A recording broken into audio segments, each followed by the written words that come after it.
All right. Border Barrels here for a Christmas edition pod. Out on the deck. The dick. On the deck. I don't know if you can hear, but I'm wearing my Christmas shirt. The bird They could- that you they might be able could to see hear. it. Well, I could see it, I yeah. guess, if you're watching on the YouTubes. Oh. Like and subscribe to our YouTube channel, Please. please. You'll probably hear more nature, potentially. There's already a bird that we've made reference to, so... Yeah, I think it's calmed down a bit.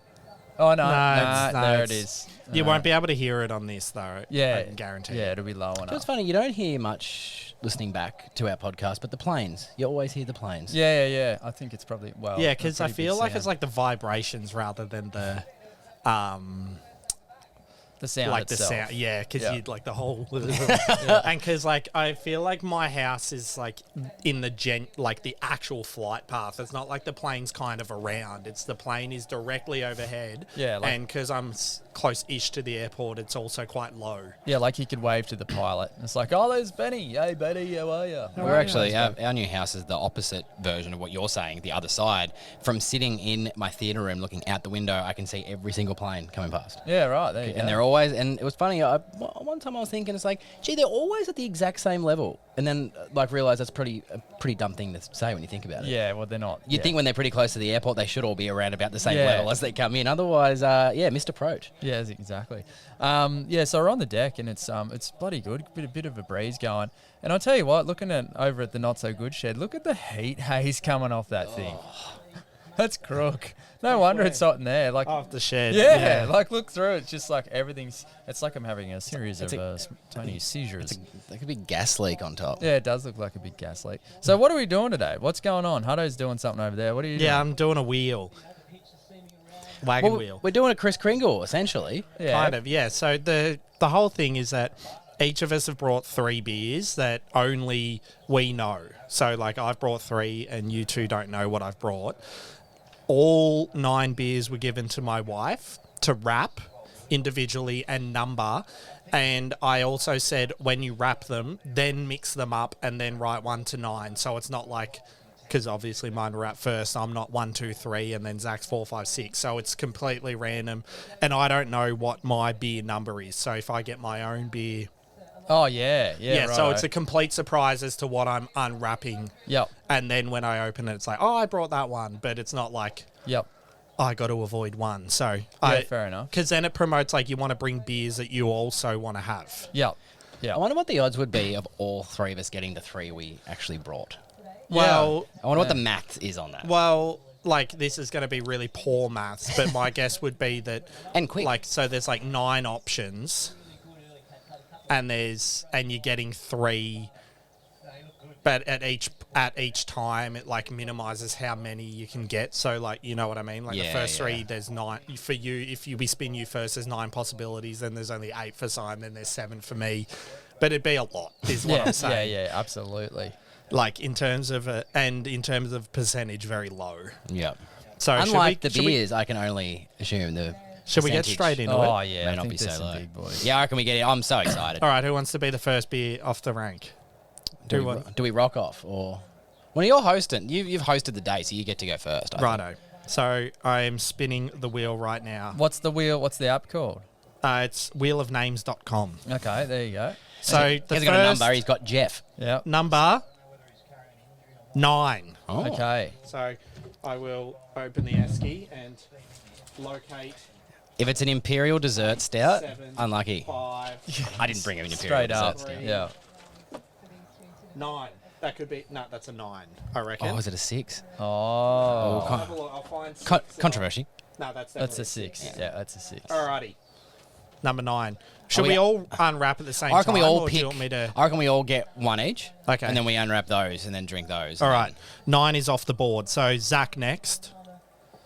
Just made that call. Sorry, son. No, it's good. I can hear. Can I hear get the volume up? That's as loud as it goes. Ah. Ding, ding, ding, Number ding, 2. Ding, ding. We've also got Sounds of Summer. Got the cricket. Oh, Got the cricket on. that's That's a tall boy. That is a tall boy. Damn it. Sime. Like I'm excited, but I'm also scared now. Put all the undies and socks in that tall boy. What number do you reckon you're going to get? I reckon 4.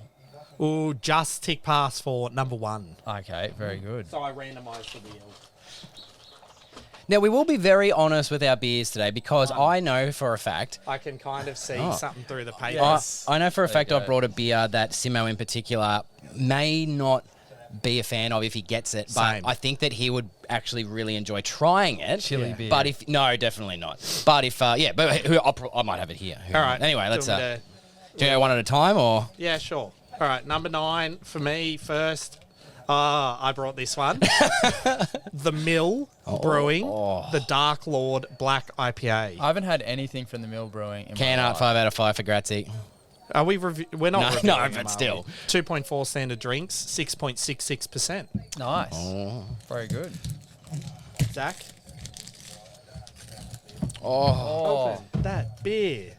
Fake Out by Mountain Culture, which is a NEIPA, and it's a limited release with no blurb. Blurbless. Because you got faked out, I guess. Ah, They I clever. also brought that one. there you There go. you go. Well, this one I brought. Yeah, the paper and the ice was probably not the greatest of calls, but That doesn't it is matter. what it It's is. all good. So, I've never seen that.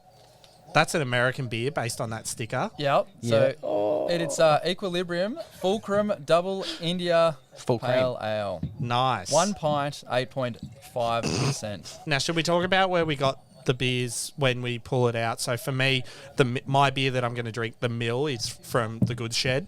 Oh, yep. The Fake Out that Zach is drinking is straight from the teat. It's from the source, from Mountain Culture. And then, Sign, where'd you get your I believe this came from Purvis. Purvis? There you Yes, go. I believe. Did you, when you bought it, did you pick it or was it like a random one? No. I picked it. I'm like, because I was looking for some American, because I really like my American IPAs, and I couldn't really find many. And I saw this. I'm like, well, I'll give it a crack, I guess. And here you are, giving it a good crack. Well, straight it's into your it's funny glass. that you mentioned that the ice and the paper, so it's going to start being a bit see-through. I think we just need to play, like, when you're passing them over, put your whole hand and don't look, and just Yeah. put it down and then don't look at it. So you got to, like, cut off your senses. Did I mention that it sounds of summer in the cricket's on? Yeah. Oh, you just, did. yeah, but it's got to mention it again. And you know whose voice is, we think Richie Benno and we think Yeah. Sounds of Summer. Isha Gua is just Sounds of Summer to me now. Yeah. I'm not familiar. She's been doing, like, the summer cricket heaps recently. Like, Probably the last 5 to 6 years now, Yeah. I'd say. Yeah. She It's- stays in Australia for months. the only disappointing thing is, like, the banter between her and Warney about getting pissed the night before is gone, unfortunately. I will just never forget her first stint was on Triple M when Triple M took their footy group and they did the commentary for the footy, and they took her out and got her pissed. No, eat the chips in the mic. But they took her out and got her pissed one night, and the next day when it wasn't her turn on commentary, she was asleep in the back of the box, and they just were like talking shit about her, talking about like, oh, did you see her leaving with someone last night? I reckon no, mate. Like just for ages. And I remember part of me thought, oh no, they're getting cancelled for this. Yeah. But then when she got back on commentary, she was like, she sounded so seedy, and she was just feeding the guys back. I'm like, this is modern equality for me. Yeah, This is that's fantastic. She's commentating the cricket. Yeah. She's giving as good as she's getting. This is I've been a fan ever since. No, it's but she good. knows her stuff. Yeah, that's right. I do know who you're talking about now, and she does know her stuff. But the big, I like Ian Smith. yeah, you were mentioning him the other day. Yeah. Because I've never really heard him speak. Ian Smith. And he was actually, like, he's just really good because he's comedic, but he's very insightful. And he just he's times been stuff around for well. a while. He's been Yeah. since back in my But day. I feel like he hasn't done a lot of the cricket. No, he probably hasn't for a while. But in saying that, ever since KO came out, I've been watching it on KO. So that's not to say that he hasn't been on Prime or Yeah. Win or whoever does it now. I can't Channel 7. But It is it's Channel 7. always an issue every year with them. Well, They keep wanting to get out of their contract, or Cricket Australia wants to get out of the Channel 7 contract or something. yeah, that's one disappointing thing about the cricket now. Is like I love KO because there's no ads, but I do miss the 9 Wide World of Sport sound. Oh, yeah. You know what's been a game changer with, with KO is that the WWE's on KO now. So Raw and SmackDown, like, live. Yeah, And then that's- straight up, like, it's actually, it's Isn't that weird though? Because like so many of the spots, like so many of the matches, like I feel like they do a 10-minute match and they're like, people on TV won't care about 50% of this, so they hide half of it behind. Like they'll cut to commercial and Yeah. hide a heap of stuff, and you'll come back and all of a sudden the Undertaker's chokeslam and everyone. It was like before the ad, he was passed out in the corner. So it's funny you mentioned that. I watch AEW on Fight, and everyone international that uses Fight, when they say we'll be back after this, the commentators pause for a sec and then continue commentating for everybody internationally. So you don't get, when there's an ad break, nothing's actually happening at all, and it's just 2 minutes of the logo on the screen, but you get the mid-match stuff. But that's like the footy when it's on Fox Footy and not Prime. Like, because they'll obviously have the Prime commentary if it's a Friday night game, but it's on Fox Footy. If they don't have the ads, sometimes it'll like, it'll like glitch almost, and then they'll like give more insight and then come back. Whereas everyone watching on Prime was watching Bunnings ads.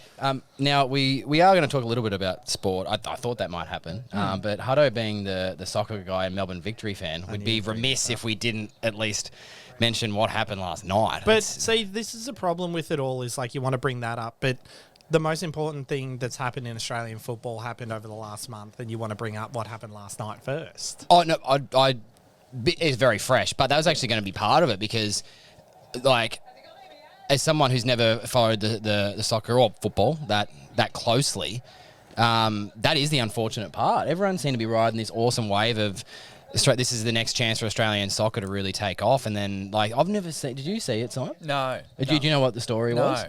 So, Hudo might be able to fix this up for me, but it looked as if from the footage I saw that the crowd threw a flare on the ground and the goalie threw the flare back. I did hear about this. And the crowd rushed the stadium. And as much as the goalie was hit with a bucket, apparently someone also had Nana's ashes thrown on them. No, so so it looks like Nana's ashes, but it's so the metal bucket that's there is full of sand to put out flares. Oh, I thought someone brought the bucket with Nana's ashes in it. No, it's like all that Nan wanted when she passed away was to go to one last victory game. And storm the pitch and assault the goalie. Yeah, she really hated Tom Glover, and it's what Nan would have wanted. I prefer Donald. Because didn't that actually happen somewhere along the line, didn't it? Someone got Nana's ashes thrown on. Yeah, when Buddy kicked his 1,000th goal, someone came out and poured their ashes into the CG. Senate. Yeah, but so like. The problem with it all is, like, obviously it's a horrible, horrible thing to happen. It's a very dark day for soccer in Australia. But it's like, it's one of, like, the biggest issue, like, why I have been really annoyed by it is, like, the AFL media, like, jump on it and they're like, see, this is what's wrong with soccer. And it's like, no, this is what's wrong with humans. but I think like, soccer people know that's what's wrong with soccer. It doesn't have to be but it's everywhere. Like, you look at it, like, it just so happened that those players stormed the field and assaulted a player, which is obviously not just an unwritten rule. It's like, you don't do that shit. But, like, how many times in the last 3 years has there been, like, fights in the crowd at AFL games and it kind of gets swept under the rug after like 2 weeks? Like, that Port Adelaide Richmond one, like, didn't someone get belted? Like, we have a voice clip of a guy getting verbally assaulted, that Hawthorn guy, and then didn't he walk off and he got in a fight? Wasn't there one, the most recent one that made the news, it was pretty bad, but someone had a 2x4?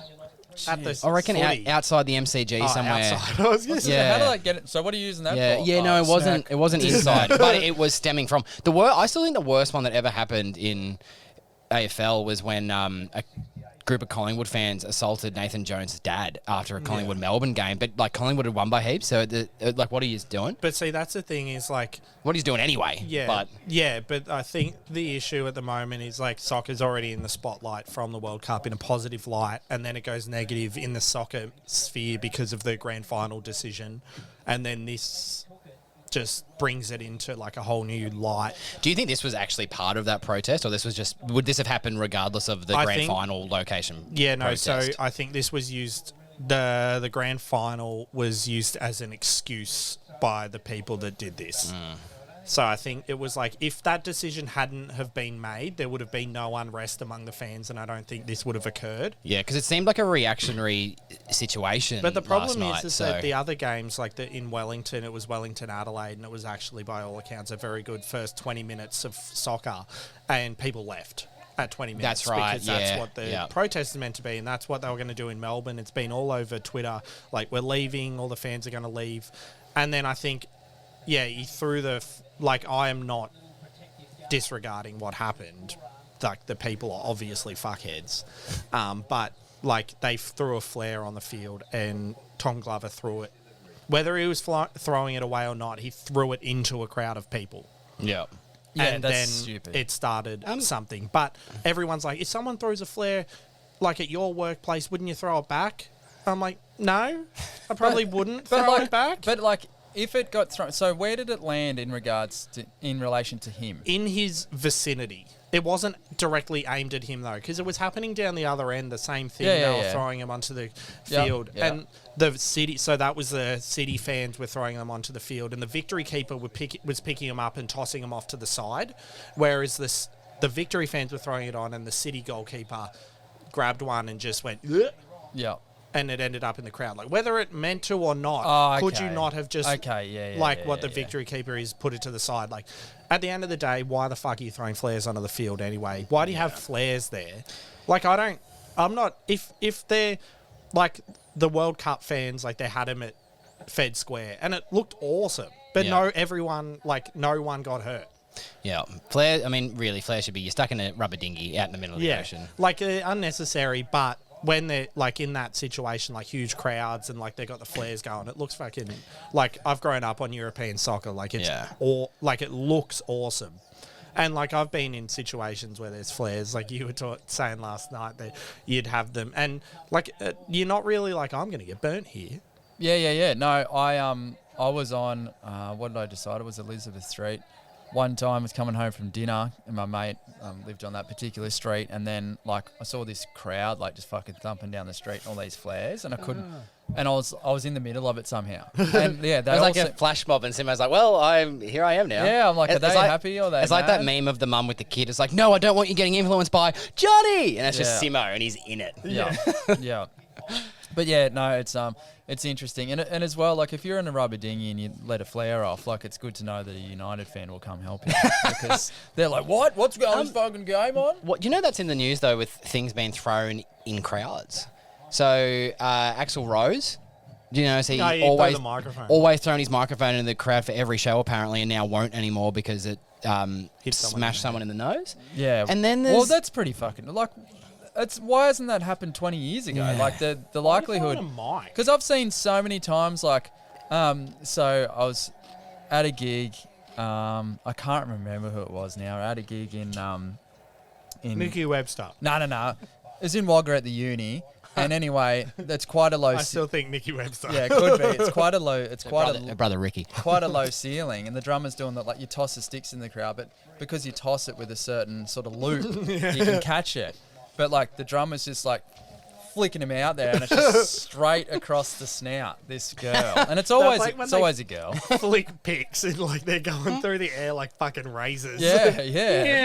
But, there was another one too though. So Azealia Banks, I want to say her name is. I may have that slightly wrong. Yeah. So she doesn't like Brisbane because it's racist. Yeah, like so somebody threw something at her once at a Brisbane show, and now she's saying she won't play in Brisbane because they're a racist crowd. But the issue with all of this is that this was a few hours before the show that she was going to play there. But this happened last time, I think. Like, why was it booked? Right. Why'd you get to that close? Yeah. But she was having issues at all the shows for some reason. I think that there's unfortunately just some artists that are just. But I just think there's no. Yeah, but the music might be good. But the problem is it's in the same vein as the soccer. Like there's fuckheads everywhere. Yeah. Like it just so happens that they all happen to congregate at the Amy Park last night. Like you know what I mean? Like there's been. It just sucks because like we're at a stage where, like I said. Oh, flight path.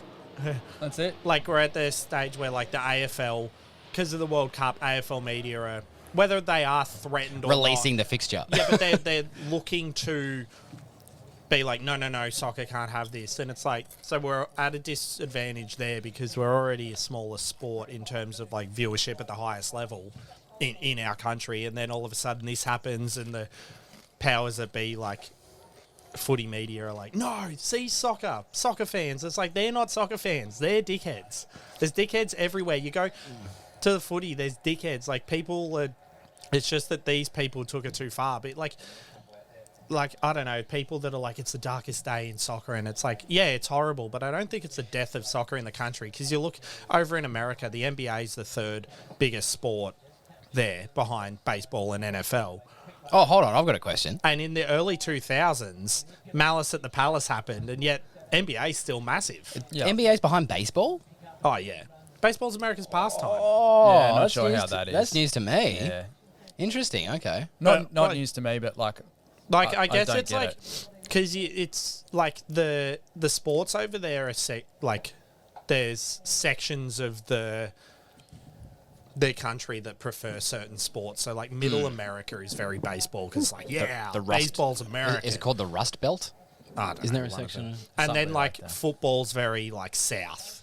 Like, Yeah. football. I mean, that happens Florida, everywhere, I guess. Louisiana, like all that stuff. Whereas NBA is like very, like, and it's always kind of been like the cities. like the urban communities. That does make some sense. So, But- like- but in Australia, baseball doesn't really register. So maybe I'm always hearing about basketball here because basketball's huge here in Australia. Yeah, I think the thing is that basketball has become. Basketball, like NBA, is global because it's basketball. It's a global sport. Yeah. NFL's made it to Australia because it's so big. Like, it's just insanely big. Whereas baseball never really has because it's hard to sell 7 hours of sport where nothing really But in happens. Australia, cricket, like Yeah, anywhere that has yeah, cricket, yeah. probably isn't huge with But baseball. But as well, baseball is so like outside of like there's definitely Australians and like Japan's huge for baseball, but like baseball's American, like you know what I mean. Yeah. Whereas like Yeah. so in America, like basketball's third, and they had the Malice at the Palace, and then all of a sudden, it was like a really dark day, obviously, but they seem to have survived. Yeah. But I wonder if in that situation, the NFL media were like, "See, basketball." Like urban communities, bad for us. I'll tell you what. I don't know too much about the whole thing, but I think soccer has lost in, like, all in all, soccer lost because Yes. the World Cup with the way we performed, and whether you agree with it or not, I don't. I think it's a bit like technically I get it, but how we're the third best. Like Yeah, soccer no, so- country in the world because Argentina. No, that's just us being. Oh, hang on, Positive. I haven't heard this. Yeah, this before. so in the World Cup final, so correct me if I'm wrong, I'll have a shot at it. So in the final is France and Argentina, Yeah. and we beat both France and Argentina. No, we lost. We lost. But- Yes, we lost. So- Otherwise, we would be the champions. So we played 4 games at the World Cup. We played France, lost. Argentina, lost. But we beat Denmark and Tunisia. So the thought process is like, oh, well, we lost to the 2 best teams. Like, if we had played anyone else, we would have won. Like, So, you know what I mean? I thought this was Like- going to be different. I thought this was going to be about, in Australia, soccer's below footy, cricket, rugby league, for example. Oh, But then no. in Argentina and all those other places where it's the number 1 sport, for us to have soccer's down here, but to go so well, if you actually remove the amount of work that like Argentina and like Brazil and all those places put into their soccer, it's like that's a pretty amazing effort to it's to an land there. amazing effort anyway. Like, remove what's happened last night and then kind of the week before with the grand final decision. But like considering where soccer is in Australia, like it hurts to say that it's behind like AFL, cricket, league, but that's for league especially. It's just historical. They've been around longer and they've got I don't think their it's foothold. Surely not behind league. It's Well, I think the A League is. I don't think like soccer in general. Soccer Yeah. in general is thought actually. If you talk about viewership Yeah. or like participants, because rugby league must be pretty low for well, participants. you'd participant think. soccer is only behind swimming. Yeah. Yeah. Everyone's and all- talking- yeah. There you But like, so in terms of participation, it's extremely high. Yeah, yeah. But it's. I think the hardest thing is like when you look at AFL, league, and cricket especially. So AFL, we're the only country that plays it really at a high level. Yeah. Ireland, Professionally. Irish people come over and stuff like They that. come over because they don't even have a professional Gaelic league. They're Yeah. still amateur. So, and then cricket, Australia's always been top 3. Like, I don't think I've ever lived in a moment where we haven't been at least top 3. Well, India, England, Australia Yeah. are the 3 constants, basically. And then South Africa, who we're playing now, at points have been dominant, Yeah, but like, they have people periods where they people fall show apart. up. And so league as well, like Australia just dominates league. Yep. And even union, they've always been top 3. Whereas soccer, like, at our highest level, we've never even been close. Like, I don't Yep. think we've ever even been ranked inside the 20 best countries. No. But Ever. And so, like, we're already at that disadvantage where it's like, if you want to watch the best footy players, you watch the Australian League. If you want to watch the best league players, you watch the Australian League. If you want to watch the best cricketers, you watch Australia. Whereas like if it's soccer, it's like I want to watch the best. EPL. Yeah, I'm watching EPL. I'm watching. Yep. We're not like A League itself isn't even in the top 10 leagues, and then within those top 10 leagues, there's maybe 4 Aussies. But yeah, overall I think soccer lost because, you know, at that moment where the World Cup's massive, like jersey sales spike, like every second person bought a bloody jersey after the win. Everyone's getting around the hype. Meanwhile, at home, they're walking out after 20 minutes because the local league has made this dumb decision where they've fucked it locally. Like they had a really good opportunity to get more people on board. Like, well, they had the people on board. Like you look at the live sites, like all 5 major cities had minimum 20,000 people watching a game of soccer at 6 a.m. Yeah, exactly. And then that doesn't include like the people at home, and then that doesn't and then you've got like at the pub how many people, or at home like there's one TV on but there could be 20 people watching. It's so funny you mentioned that, because that, I don't think we've spoken about this since it happened, but the AFL Grand Final and apparently the NRL Grand Final this year had really, really low TV ratings by comparison, and the crowd, especially with the AFL, that crowd of saying there should be a night grand final for the AFL are trying to use it as the example as to why. And unfortunately, that didn't take a few things into consideration, which was this was literally the first year since 2019 that anyone in the country could be anywhere and have grand final parties. Yeah. So the last couple of years have had record viewership on TV. But it was funny because that audience came out to say, oh, hey, listen, we should be changing it tonight for this reason. And then the NRL Grand Final rated just as poorly by like the equivalent. And same thing, because people weren't all stuck at home. They could go and have Grand Final parties and they could watch it. So TV ratings are such an interesting thing. But the thing with the soccer, because it is worldwide, so those are the 2 big Australian sports I mentioned. So everyone in Australia you'd think would be interested, and some pockets overseas of expats you'd think. But yeah, there would have been people from every country in the world that were probably interested in watching Australia play anybody. So, the worldwide ratings would be huge. Global, it wasn't even like Simmo was saying, we've lost now with everything that's happened. But at 2 weeks ago, it was like, holy shit, this could be a thing. Because even at home, like you're saying, like jerseys were selling, people were watching, people were talking about soccer. But the global coverage was insane. Like the amount of people from the UK and stuff that I'd seen on Twitter, it's like, get around these Aussies. The atmospheres that were at those live events were awesome. They looked sick. I don't think anyone would look at that and be like, well, that looks like a terrible thing to do. Yeah. And sorry. No, sorry.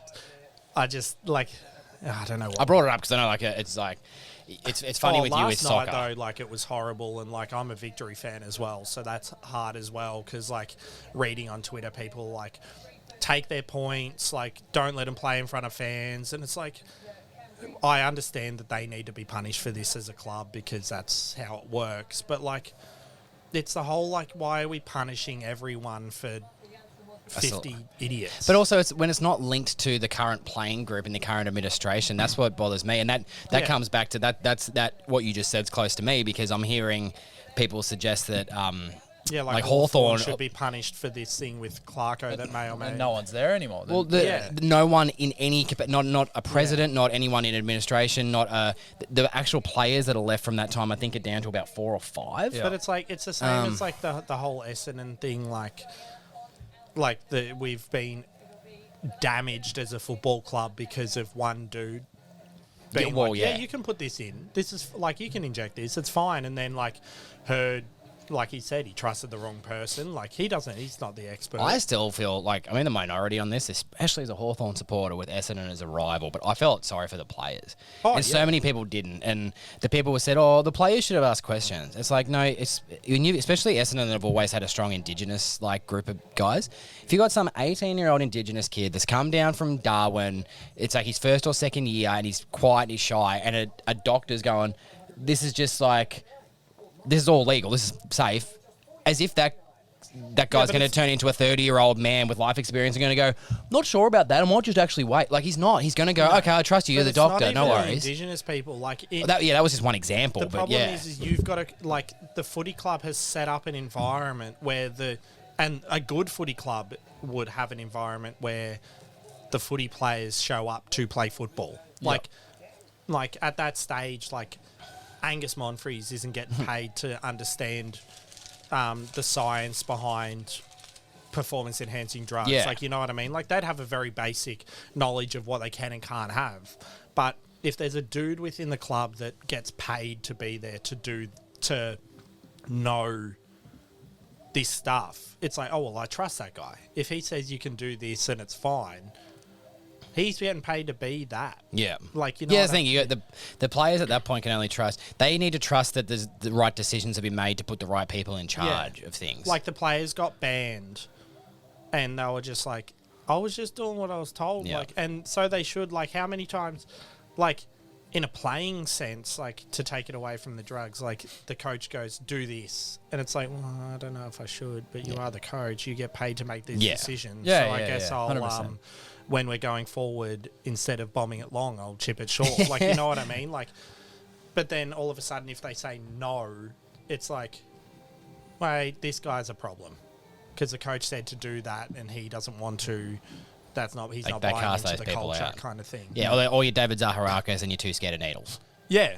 Yeah. So his career, like, didn't stagnate because he's scared of needles. Like, it's not even footy related. That's the biggest issue. It's like all these players were, like Michael Hurley, who I have voiced. I love the bloke, but like, he got banned for a year because his team doctor told him to take a drug, yet he belted a taxi driver and played that weekend. Like, you know what I mean? Like, Yeah, it's pretty weird. so he copped a year because he injected something into his drugs, but he, attacked a member of society at their workplace. Because he was unhappy about something. Yeah. How dare you quote me that price and make me pay more? Now, we talk about sport a bit, but Simon, I did notice you were Googling the brewery of the beer you were having? Yeah, I was having a bit of a look because so they're out of. We do need to talk about our beers before we finish them because No, we're I getting do. towards I'm the end of our already first one. So Middleton, New push York, the this is sides. out of. But Where's that? I'm kind of glad. I reckon it will be upstate New York rather than Downtown? downstate. Yeah, whatever. Rather than Manhattan way. It's a city in Orange County, New York. Ah, Orange County? welcome to the LC, bitch. Is that the wrong OC, though? Oh, well, in this context of that comment that Gratzy's just made, I think he's referring to Orange County in California. But So- I'm glad I got this one because I reckon sometimes with the American beers when you get them, this one was canned over 6 months ago. So it is not fresh Yeah. and maybe a dud. Oh. Because or all the ones that I think are duds have like really strong stone Can I fruit. smell? Yeah, of course you can. Oh, it's very different to what I guess we're used to drinking all our Australian It's beers. near Yeah, Poughkeepsie. sure. Oh, yeah, that's, yeah. So it's like, when you say upstate, Smell like that by it's, comparison. it's not like up near like Syracuse and Albany, Yeah. Syracuse, Albany and Buffalo. It is like much closer to NYC. Yeah. Okay. But oh, it's there you kind go. of That's like, not you what I know thought. how NYC and then the New York goes, it fans out into Yeah. this. It's kind of in this funnel neck area. Okay. Near Scranton, in Pennsylvania. Which is pretty funny because isn't that where the office is Yeah. based? Yeah. So yeah, mine wasn't tops. But yeah, I'm glad about that because I would hate to have brought a bit of a dud. This black IPA is so smoky. Black IPAs we have It's not. like drying out my throat. Have we ever had a black IPA? And of all the pods we've done, even from when we were doing footy podcasts at the start, has anyone brought a black IPA? Because I think they're really underrated as a style. Well, I'm trying to think of what like black IPAs I've had. Yeah, I've had a few. Surely there was one in your Gabs pack. No, there wasn't. Oh no, there was that white stout. Yeah, can't that's believe crookers. Colonial. I'll never drink a white stout ever again. I don't even care. See, one of the best beers I've ever had was the Hawkers white stout they did, with the owl on it, and it tasted like yeah. a cheesecake shop caramel mud cake. No, he's right. Yeah, It was 100%. one of the best flavoured beers I've ever had in my life. Was that counterculture that Stone and Wood? You remember the Naked Stout? Oh, Would yeah. that count as one? That was good. Yeah, they did a couple. I actually had a counterculture recently. They kind of disappeared because Stone and Wood just... Well, they got Well, bought they got out with. bought out. Yeah. Yeah. We come up with good ideas in this pod, and I think I've got one, but unfortunately, I think it's too late. Colonial Brewing what are they called now? Sorry, CB Co. CB Co. They're not still sponsoring Essendon in any capacity, are they? No. How did they not think to brew a black IPA and a red IPA Yeah, and release them? Well, no, because they released the Essendon. What was that? But it was just their lager, and they released just with the the box. Essendon can on it. But surely they could have, like, Lager. if you were the brewer, you would have gone, listen, we're doing our first ever red IPA, our first ever black IPA. You buy the carton, you get 12 of each. Yeah. Or, like, if they were strong, you get 8 of each, I don't whatever. think we have an alcohol sponsorship now. No, I don't think so. I haven't had any phone calls. Not us. Oh, okay. Oh, If there's anyone out there, though. yeah, surely. Yeah, but smoky, you say. Yeah. Yeah, I'm not saying it's not bad. It's tough first beer. and I would have to say that black IPA, a few people have made them recently, but I think Bright Brewery might have been sort of one of the first. What was that? I can't Isn't even it recall. like the Black Oh, Run the or Diamond something? or Diamond Oh, yeah. Run or whatever. Yeah. That's that's You're the best one I've ever been had around for a was, while. and the can art got me to start with, but Ether, I think it was Ether, we Yeah. decided, from Queensland. Oh, It was yeah. called Black as Your Heart. And it Oh, was yeah. just their like sort of animation they've got, just a black heart on a white can. Yep. And I remember the night that I had it because we were watching the finale of Squid Game, and I had the first sip, and it was just roasty, and it was hoppy, and it was so well balanced, and it tasted really strong. But I don't even think it was like over the top ABV either. It was just such a great beer. I still haven't watched Squid Game. It's honestly. Yeah, no, I Yeah. imagine it's really good. It's just like I really struggle to like commit to shows where I have to pay attention. Yeah, You can well, watch it dub, but that really takes No, away. I'm not I watching think. it dubbed. No, Like good, I'd I'm glad you rather. said that. That's like what's that latest movie that they did about World War II? Yes, All Quiet on the Quiet. Western Front, and Yeah. it like my dad watched it, and he's like, it is the greatest war movie ever. Yeah, okay. But like it's in German. There's a dubbed version, but you got to watch the German one. yeah, War yeah. movies are getting better the further away we get from the wars they're based Well, on. because I think it's like because the war movies now are like 1917, well, unbelievable. yeah, Yeah, no. well, So that like was really Saving good. Private That was, Ryan yeah. was an incredible movie, Yeah. but it was more about the people that were involved.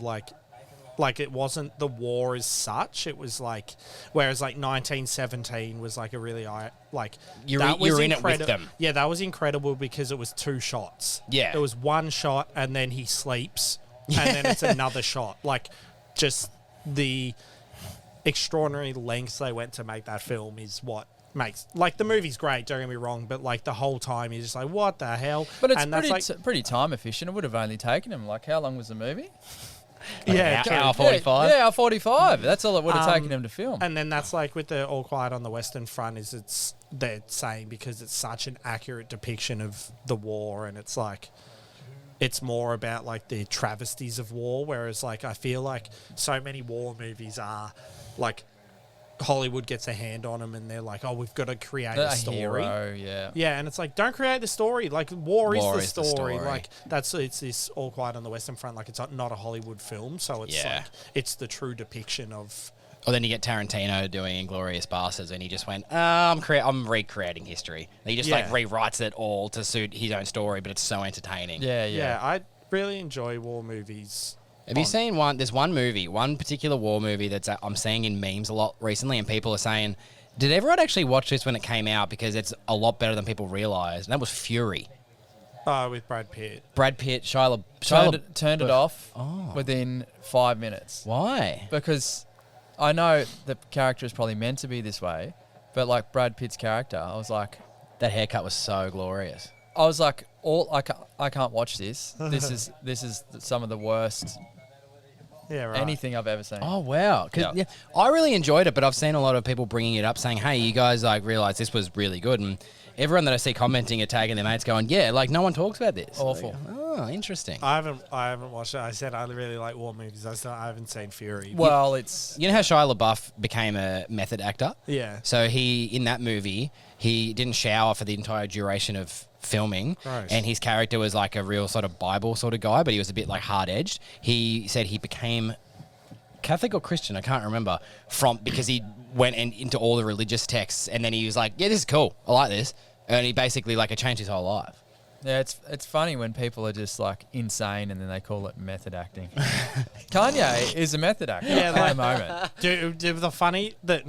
The crazy shit about Kanye is like in his song "Can't Tell Me Nothing." like you'd know the song, but you'd know the song from Hangover.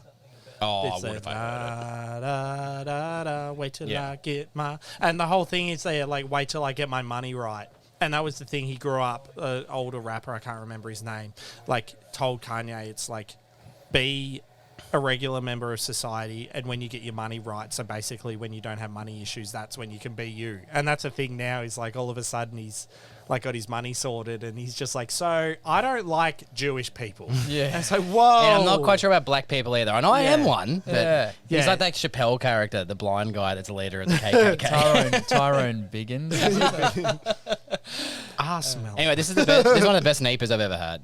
Oh, there you go. And it's funny. It's so good. One would argue that's not the traditional colour of an NEIPA. No, but at all. it's just when I think of a NEIPA, it's because it doesn't have a really overpowering bitterness, but it's definitely got the fruitiness and the balance. And when it does look a little bit hazy, but to what you would usually consider the flavour of hazy, it's also not that. It's a lot lighter than that. Yeah, it looks like a bloody Brookvale ginger beer. Yeah, it does. But 6.9%, 500ml can. So it's 2.7 standard drinks that I don't think has touched the sides, really. I would have probably guessed this was a 375ml can at about 1.6%, to be honest. 1.6. 1.6 standard. Right, Maybe it has Big touched dog. the sides. Big dog.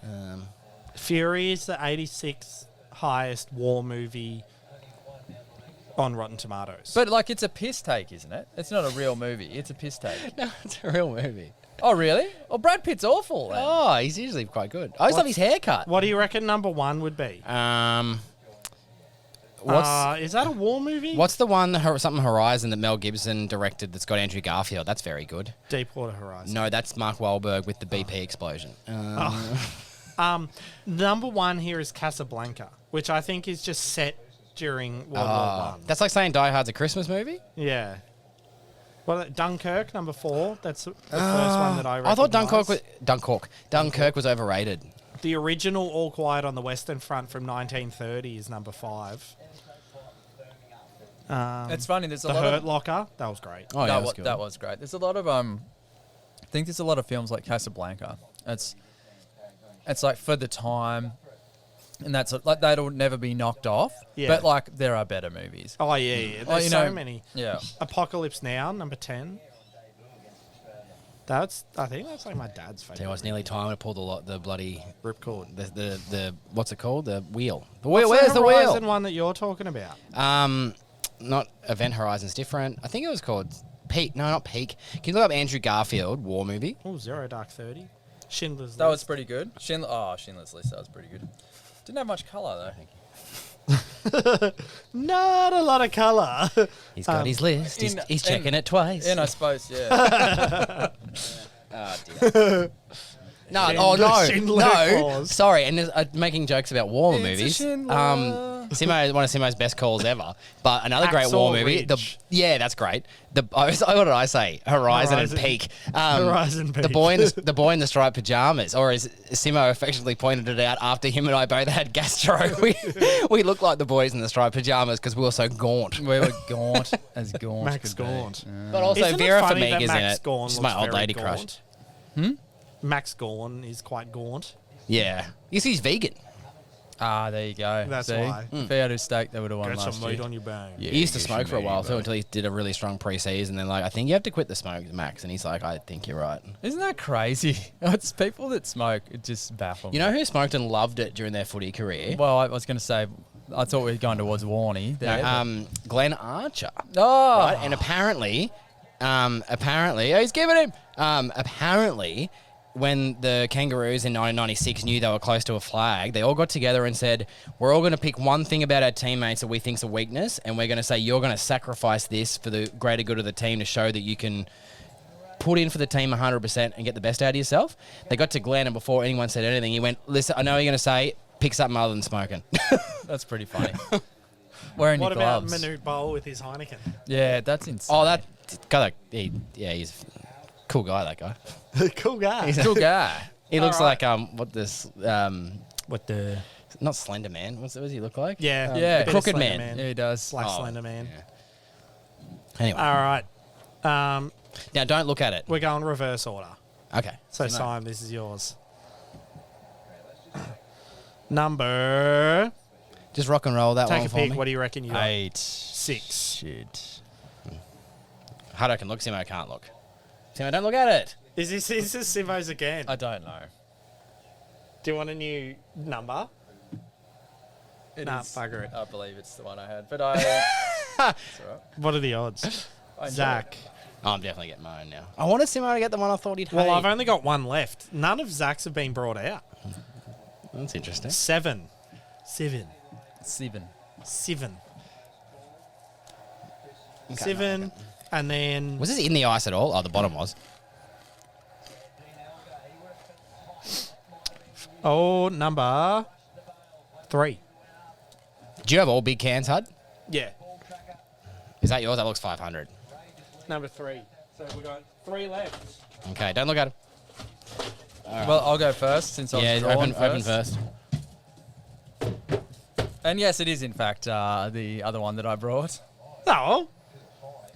Oh, another I was trying to get import. I was trying to get rid of all me crap. Nah. Oh, that one looks so good. Yeah, so it's a little stout boy. Oh, dessert in a can. Is it little? I've heard some Mocha big ice things. cream Oh. fudge cake stout. Sucks you got it in the middle. Dessert in a can by Amundsen. That's Hudson. Amundsen. I don't know how you say it, but Amundsen. Fred Amundsen. Armisen. I'm going to call you... Fred Armisen. Oh, not that guy. Let's do comedy about drumming. What about how you play a triple fucking kickflip? Shut up. 10.5% this one. See, white guy drive like this. Yeah, have you seen that series that he does? Like, No. he does like, he combines like drumming and comedy. It's like not like no one knows what you're talking about, and you're not funny. It's at all. niche. All right, let's Yeah. have a look. I'll have a look. Ah, I got one of mine, which is good, but I wanted one of you guys to get it. Fontaine Brewing Fontaine. Harvest. It is a Saison IPA, Oh well. which I had last And we week. might do a bit of a pass around. I reckon we might have to on this one for sure. But That one. yeah, this was this brewery popped up on my Instagram a few months ago as here's some beers, and I thought I wonder if that brewery's any good. And then thanks to Chris at Lane Cellars, they now have a few beers there. And I grabbed this one because it looks so interesting. The can art from a distance looks like a 1 out of 5, and the closer you look, you realise it's actually a little bit cooler than that. Yeah, that's pretty cool. There is a farm in the background of the logo, which I really like. Oh, it's a harvest But I know we're not going to actually read out all the blurs, but this one I found interesting. New World meets Old World at Beer Fontaine. We love saisons. We love hops. We've dry hopped this farmhouse ale with piles of SARS, Lupo Max, and New Zealand Mortaweka hops to create a fresh and funky IPA. This beer was crafted with Australian and Belgian barley malt. Now, is this Trickle? What is it? treacle. Treacle, SARS, Mortaweka, Alice Nelson in Suave, Wonderland. and hops, and farmhouse yeast. So I think treacle is like a hectic version of maple syrup. Like maple syrup you put on your pancakes. Treacle, you cannot. Like it's really thick and you can't have it on its own Uncrystallized- as like a sauce kind of thing. Uncrystallized syrup made during the refining of sugar. Golden syrup is a form of treacle. Not a good pour, but Maple syrup. Golden syrup. Have a smell of that. Sorry. Okay, I'll let mine. I'll have a taste of it. yeah, if you here I like. will. Here, maybe go from the can. But this, I got one of please mine. take a good mouthful. You're going to get saison, but the end of it is going to be IPA, which I really liked. That's what I got from it. I got mine. Oh, what did you get? Work Ladies and gentlemen. What is it? Working Title Brewing Co. Good time Nutella Fudge Double Milk Oh, a Stout. couple of stouts have come out early. Damn it. It's 8.5%. It's 3.4 standard drinks. This is the end. My only That tasted exactly as I thought. Oh, that's unfortunate. What did you think of that? Yeah, fantastic. Coldest stout I've had in a while, but it was yeah, it was very nice. Would you like a go of that? Yeah. Or a smell? Can I taste it? Yeah. Oh. Yeah. So good. Oh. Yeah. Yeah, it's so good.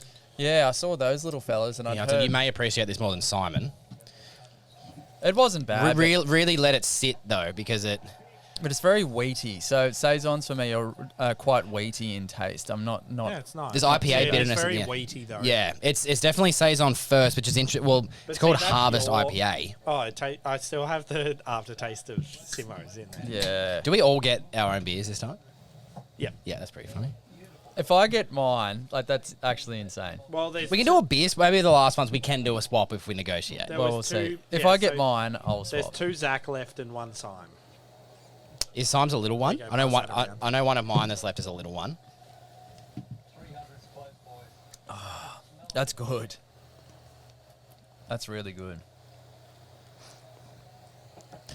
That is from one sip. That's the best stout I've ever had. Oh my god, give me a go. Oh my God. So that's not to take away from the Hudson Distin. Fred Armisen. Yeah, Fred Armisen. But Yeah. This is I think this was Gabs. Yeah. I think they're Do you want both to finish it? they're both very good. are you sure? Okay. I don't know how I'm going to drink this saison I've after got a that. glass of it. They're both very I'll good just in leave their it for own a minute. right, but I'll- I like it. Yours has a good balance of like smoke and chocolate, whereas this is more just chocolate. I think This is like cacao though. It's like got that. It's not like a traditional. It's like a dark chocolate. yeah. That's oh really no, nice. it's fucking. What's in Nutella? What nut?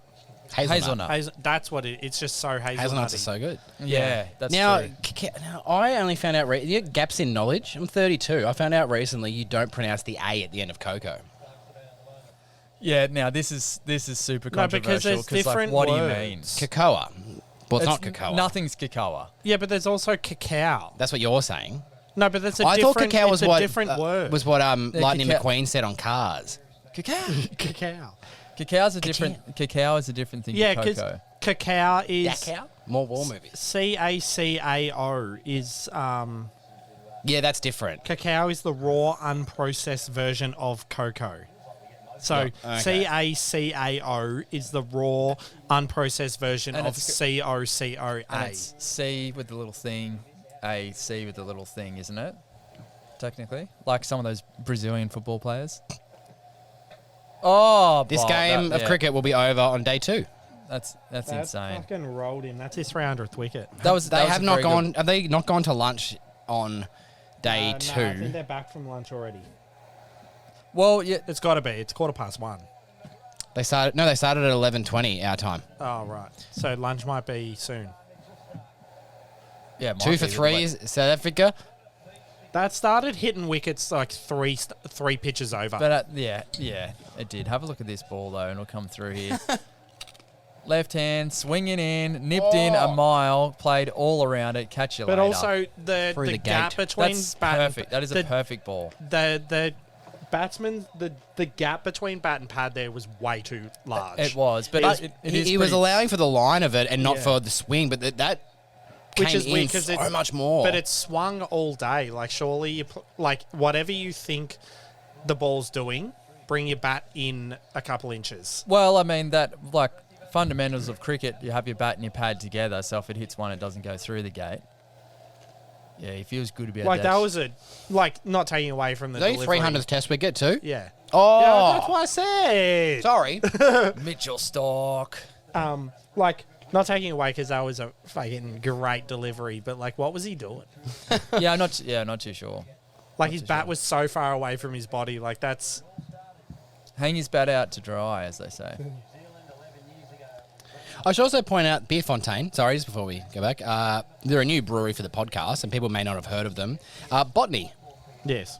yeah, Botany Road as well. This is a 6.7% beer, 2.3 standard drinks for the saison They IPA. don't So seem to have they a would experience the website. same thing as the Oh no, there They it do. is. the same thing as the not so good shed and be on a flight path. Because I'm pretty sure that's where the airport is out that way. So how do we reckon we say this again? I'd heard of it. Amundsen. Is it? Is that what it I is? would say Amundsen. Amundsen. Yeah, very good. I had What's another one. there's Amundsen. Isn't there a explorer? Roald Amundsen was a Norwegian explorer. Yeah. Oh well. Yeah. Funnily enough, from Norway. And yeah, the blurb's a bit interesting. Can't really read it to you. Key figure of the period known as the heroic age of Antarctic exploration. And you can tell it's come from a while away because it's all dented. Yeah.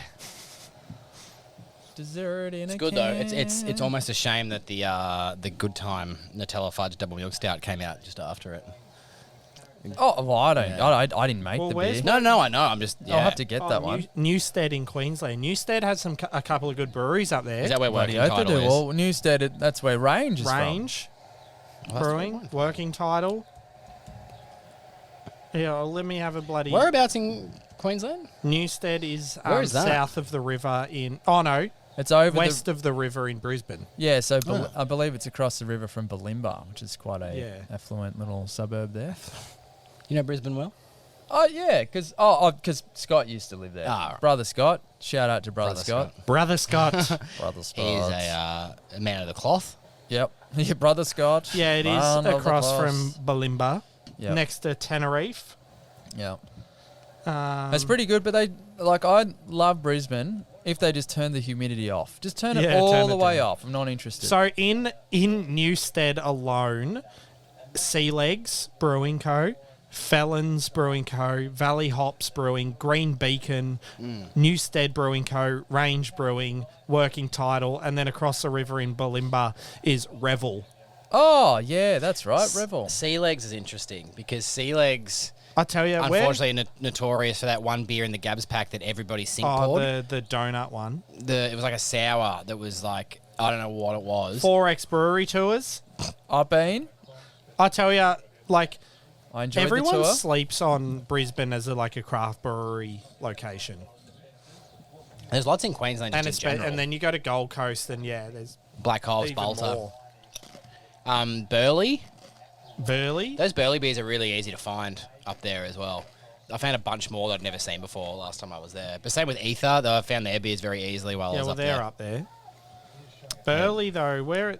Do you mean Burn... No, not Burnley. Burley So- Brew- they're the ones that do the no carb lager, the first one. You remember the big Oh, head? the Big Head. So Yeah. it's Burley and Burley Heads, and So- Burley Heads is where all the nice beaches are from. Yeah, so Burley Brewing is in Burley Heads. Yeah. Yeah. Yeah. And so what was Ether? Where are they at? I can't remember exactly where they are. Northgate. Which is... Dun, dun, dun, dun, dun. Anyone else? Northgate is north. Oh, yeah. Near a gate. It's Breaking news, everyone. No, it's right next to the airport. Oh, yeah. Breaking news. Anyway, anyone that's listened since the beginning knows that I love a good underrated MVP. But yeah, I find Ether very... Because any beer I've had from them, and they had my favourite beer at the Oh, yes. Gabs, which was nice. I've just too. recalled The Earl yeah. Grey creme brulee. Earl Grey creme brulee. Yeah, so I wonder anyone if that- they've got that available they again. did for a while, but they should be core range. Or at least do it once a year. I love Wouldn't those they re- beers that are limited edition that do so well and have such great feedback. yum. What do they got now? A Royal Fruit Cup Sour. Fruit cup. Oh, yeah, like fruit cup cordial. Yeah. Oh, that Twisted Vine, Blood Orange, Passion Fruit NEIPA. Summer of Sour. are they- Yuzu Sake Sour. Yeah, some of their stuff's quite interesting. they're using that sort of fruit in gin quite a bit. I know Reed & Co does in Brighton. Also, They've got- underrated can art. If you look at their West Coast IPA, I believe, Yeah. the can art is very, very cool. They've got a Strawberry Creamsicle Sour at 8%. Blueberry NEIPA. This pack looks awesome. A fruit and veg basket mix pack. It's got a raspberry seltzer, a ginger beer, a passion fruit pavlova seltzer, and a blackberry sour. And the can art's pretty awesome. Oh, yeah, that's cool. Their can art. As I said, that Black as Your Heart IPA just caught my eye. Passion the fruit deep, pavlova seltzer sounds awesome. Yeah, it sounds the fine Deep by Space me. Haze they released a little while ago. I had that up at the Gold Coast and was just it was just in one of the regular little bottle-os, and I was just so shocked at how good it tasted. The ginger beer is gluten free. Also cool can art. What are they? Oh yeah, check that out. All Yeah, that's Australian cool. Pale Ale, Mexican Lager. Is there West Coast the beach with like the vortex picture? Is that there? Like someone throwing a vortex. Yeah. Oh yeah, there it is. Yeah. Yeah. Oh, no. Like Simo's math test all over. Simo's again. HSC. Yeah, year 12 maths exam. There was just like, yeah, we'll still do PE. Yeah, and throw the fucking vortex. Like, it's not hard enough. I've just got to... Creature of the Night Peanut Butter Stout. Yeah, they've got, Junkyard Giant Barrel Aged Red Rye Double IPA. so it's interesting. They do interesting stuff. Even their core range is still like that Australian pale with that can. It's not regular. It's not just see this at Dan's. Have a look at that. Yeah. Yeah, it's pretty cool. Yeah, they do a lot of really interesting stuff. So that's someone we should We look need to into. get up. Yeah. When are we actually taking this shit on the road? Dunno. Our families have to come. Why? Oh, well, like... Sorry. My kids want to go to the beach. We're going to be pissed anyway. Yeah, we will. Because then, like, we can get pissed the whole time, but you don't have to parent. It's like, I brought you on this holiday. Yeah, exactly. I brought Yeah. you here. I can send you back. So you just calm down. I can get rid of you so quick. Sorry, we split the cost of the airfare and the hotel, but sure, you brought me here. I paid for half of it. Oh, God. Oh, dear. Yeah. Did we finish our sport talk yet? Oh, no, the other thing we didn't talk about was the Sydney Thunder being bowled out for 15. Oh, Now, they're coming to the Border for New Year's Eve for the first Big Bash game for points. Yeah. Oh, and really? It'll last 25 minutes. No, but imagine if they'd batted first. You're just watching them walk out and walk onto the pitch and then walk back. It's like, oh, it's professional walking. They're doing shuttle runs. Yeah. But yeah, so they're coming New Year's Eve to Albury-Wodonga, to Lavington. There you go. Versus the Hobart Hurricanes. That's cool. I haven't been to the new Labby Sports Ground. Yeah, looks the pretty last cool. time you were there, they didn't have all the renovations done. But Yeah. last time you were there, you had the little work tent up, and I remember you thinking, hang on, I'm watching Shane Watson bowl to Kevin Peterson in Albury. Yeah, I know. It's At pretty. work. Yeah, it's pretty weird. Yeah, it's pretty weird. So. And Shane Watson ambles in like he's 75 years old, and then just bowls like 135. 140. Yeah. It's so strange. Greatest BBL catch ever at that. Seb Gotch. Yeah. Just to bring it back to Ether, you know what's really cool is if you go to their website, the second drop-down menu is called Art Call, and it's keen to get your artwork on an Ether beer. You can register and like send in artwork to use on their cans. That's awesome. So that's a great initiative. It is, but I was just thinking, Like, like, imagine what we'd see. yeah, our artwork. Yeah. This is very bad. Yes. And how many shirts have you made with Simmo on it? A few. 3? 3. Yeah, I should. And they're all accurate representations of Simmo. Have you seen that? I hope Don't have any fun. I hope you have on Instagram where there's it's a father and son duo, I believe. But basically it's like he redoes the art that his son draws. Like yeah. What's like it, his what's son it will called? draw something and he'll like put that face on an actual animal. Like he'll No, so it'll be so essentially it's like, what is it? It's like, oh, it's a dolphin, and it's like a poorly shaped dolphin. Yeah. So he'll get a dolphin and then Photoshop it in the shape of what his son has drawn. Yeah. And it's oh god, it's and hilarious. it's terrifying. It's terrifying. You are correct.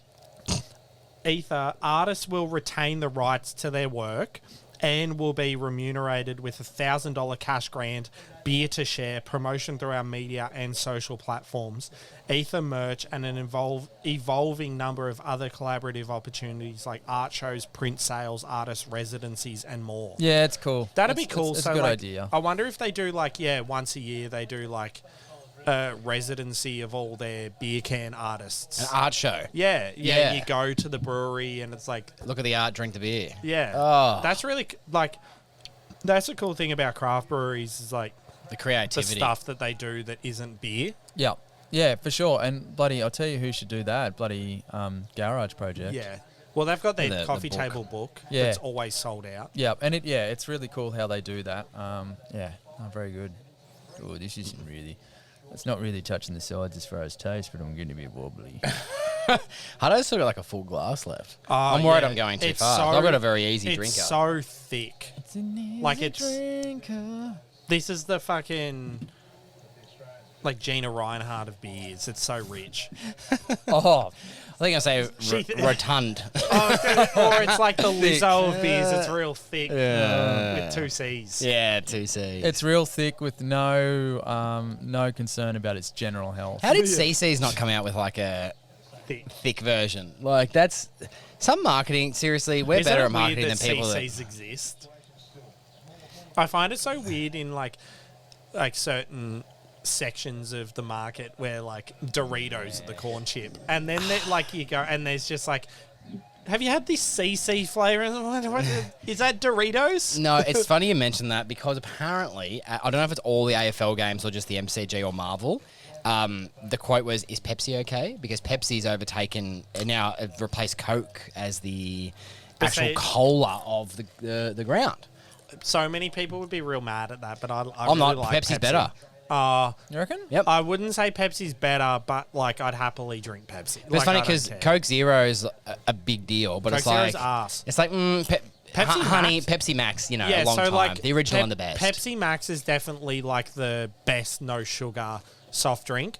But if I had to have full sugar, I think Coke still beats Pepsi. That's fair. Although I only have the full sugar Pepsi now on the odd occasion that I'm hungover getting KFC and getting a Zinger box. And then I get the big Pepsi and it's Now I want quite a nice. Zinger box. I did menu log on Friday night, and I was like, fuck it, I'm just going.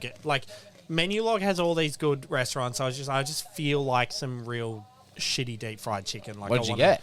Well, I went on KFC and they don't do the Zinger stacker on menu log, so I was like, well, fuck this. So I got grilled, which was very good. Still Don't get me good. wrong, but like, Grilled is you know, good. when you get I said this to Sarah, like you get takeaway, it's just like I would just want to fuck up my heart. Well, it's not your intention. I'm No, sure. no, but like if Fuck up my heart! like you know when No, people it's like too late. like if you're eating at home, if you're cooking, you kind of portion control it. You're not gonna have like kilos of spaghetti bolognese. Oh, you're right. But it's Yeah, like yeah, if yeah. you get takeaway, it's like And nah, you accept I'm it as getting it all of comes, it. and you're eating it all. Yeah, I'm getting it all. Like, give me this chicken, that chicken, give me this, Yeah. that kind of thing. And it's like, yeah, with grilled, I just like, I'm not trying to be healthy. Like, I get it, great burgers, but it's like, just have one burger on the menu. It's like, do you really want to Trippin. fuck up your asshole for the next 2 days? Yeah. Get Yeah. this one. Nah, fair enough. Because I'd buy that one. Like, it's like, do you no longer want to retain insides? Do you want your insides on the outside? Buy this. I'm like, yeah, I will buy that. That's the point of KFC is like, for the next 24 hours, I want to regret my life. Tell you what, I went to KFC and I don't have it very often, so this was so disappointing. I made the mistake of going through that phase where they were substituting the coleslaw for the lettuce when lettuce was too expensive. So Oh, you'd see, get that a would've Zinger been so good. burger and they put the coleslaw. No, Oh. because you know when you get that Texture. coleslaw that's Texture. like bitter. And there's like Yeah. no actual like Too sauce much- in yeah, it. too much So it was cabbage. imagine like a Zinger, too much cabbage. So a Zinger burger without the the really mayo-y lettuce they put on it. Yeah. None of that. It was coleslaw with not enough mayo. So it It was just real dry. Yeah, That's so horrible. That's so funny because, like, I'm sure if you looked at the financials of KFC, they can afford a fucking lettuce. Yeah. Like, yeah, it was too expensive. Like, you're not going to go broke over buying a couple of overpriced Well, and, lettuces like- for a few fucking months. What I find funny about KFC is like with the coleslaw. Why is there no middle ground? Why is it either the worst coleslaw Yeah. or heroin in coleslaw form? Now we Like you have a good coleslaw from KFC, and it's like I will change my diet to be only this for the Yes. rest of my life, and that will be happiness. I'll dip everything in it Yeah, and have it on the side of everything. yeah. I'll tip it in me Pepsi. Now we don't sort of go in depth of the human condition much on this podcast like other podcasts, but I think everyone will understand this a little bit. So the day that my daughter was born, you're in okay, Hudo, you understand. You know, like you're in like a mood. Okay. Hang on, I'm going to come back to you. I'm going to come back to you. No, I'm joking. You know when you're in like a mood where it's just like, I will go into public after the birth of my child and someone will ask me how I am and I'll be like, I could just say, yeah, good. But like, they're going to get the idea that I'm better than good.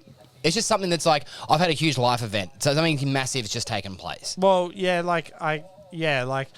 I just. You got a confidence I about guess, you that like, exists. Like I haven't had a second kid, but like after the first kid, it was like this. Like they always, like dads always talk about it. It's like when you become a dad, like you just don't give a fuck about anything ever anymore. So like that was the thing. Is like Teddy was born. I like went out in public for the first time, and it's like I could do a shit in the middle of the street, and I don't care. Like I don't care what any of you people think of me. I can piss like, at the urinal now. Yeah, like I'm doing what I want to do. Like yeah, like. But like, see, for you, the next step is piss at the urinal. Yeah.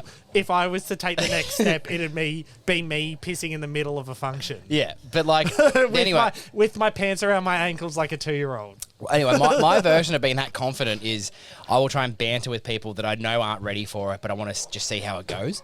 And the first thing I did after leaving the hospital that day was go to get lunch for myself. And I went and got Zambrero. And Yeah, you really wanted to fuck up your Oh, insides. I just wanted a burrito bowl. So I Give me line up. this chicken paste. And then chicken paste. Sorry, Zambros, there's no future pods with you. Yeah, no. I'm not going. And then, but I saw the little sign. It was like, we charge extra for avocado. And I was thinking, I bought an avocado for $1.70 the other day. Lettuce is $6.99 a head. So then they're like, oh, do you want like the salads? And I see lettuce and they chuck it on. Like, do you want guac? Like, it's like, it will charge a bit extra. The girl was about 15. And I was like, I don't care what reaction I get here. I was like, hey, What do you reckon? Don't you reckon the lettuce should cost more and the guac should be like, avocado's pretty cheap right now. That's $7 at Aldi, that lettuce. And she looked at me and she's like, oh, yeah, I don't know. And I was like, yeah, that sounds about right. She's never been to a grocery store in her life. Yeah. She couldn't have cared less. And I was like, yep, fair enough. All right, cool. So I paid my extra for the guac. And in my mind, I just paid extra for lettuce, which was fine. That's how I got through it. You rationalised. But I wouldn't have... What a weird situation. I generally would have just like let it go. But I was like, I need to ask this question. And I wish it had been like... like Undercover Boss, like the Undercover Zambrero boss was there that day, and then they could have actually answered me properly. But yeah. Well, what's gonna go on with this potato fiasco? What's that? Well, because the floods have ruined, there was a really shitty potato harvest, which is so weird because out of all the vegetables, I thought potatoes grew literally anywhere and at any time. And then you buy them, you put them in your bowl, and then like more stuff grows off the potato when you haven't eaten it quickly enough. Isn't that the whole point of isn't that the whole stereotype of Irish people loving potatoes is because they're such a hardy and like they just grew in any situation that the Irish people had too many potatoes, so potatoes just became a staple of all. And Irish people worldwide also just like, there's more Irish people here. Well, would you believe if you had a look at the population statistics of Ireland? So they spiked at a period of time, and it was in the potato fucking boom. Yeah. Whereas like they learned how to grow potatoes, so everyone was growing potatoes, everyone was getting rich, and then they had some sort of flood or event or whatever. And it was like the potato depression, like everyone like... Was that when all the snakes came? Not too sure. Because wasn't there a thing, isn't that saint... What saint was Snake it? invaders. No, what was the saint that they do the bonfire day... They do it... There's a public holiday... I'm going to Google this. ...for the saint that drove all the snakes out of Ireland. Sorry, if Ireland gets a public holiday for anything snake-related, and we're living here in Australia with 21 of the top 25 venomous snakes in Australia, we get nothing. We should have 365 days of public holidays. We should. But just to avoid snakes. Yeah. Did you avoid snakes today? I'm not leaving the house because I'll get a snake. So they had the great... Depression. No, it was potato 1845 famine. to 18... Yeah, potato famine. Yeah. 1845 to 1849. It occurred when their crops failed, and then everyone just went, fuck this, we're going to the UK. So then they're... That's why Ireland stayed little, kind of thing. Their population growth really flattened out, and England just went like straight up because they went over the. Well, it was England, and they're all in America too around the same time. Yeah, well, possibly. Yeah, Boston. No. Yes, you say, but no. But in all seriousness, so the show Hell on Wheels. Anyone that's watched that, I know you guys haven't, but that's about when they built the railway. I know what you're saying. Yes, across America. You're exactly right. Is that the Great American Railroad? Is that what it's They called? built it after the Civil War, so later 1800s.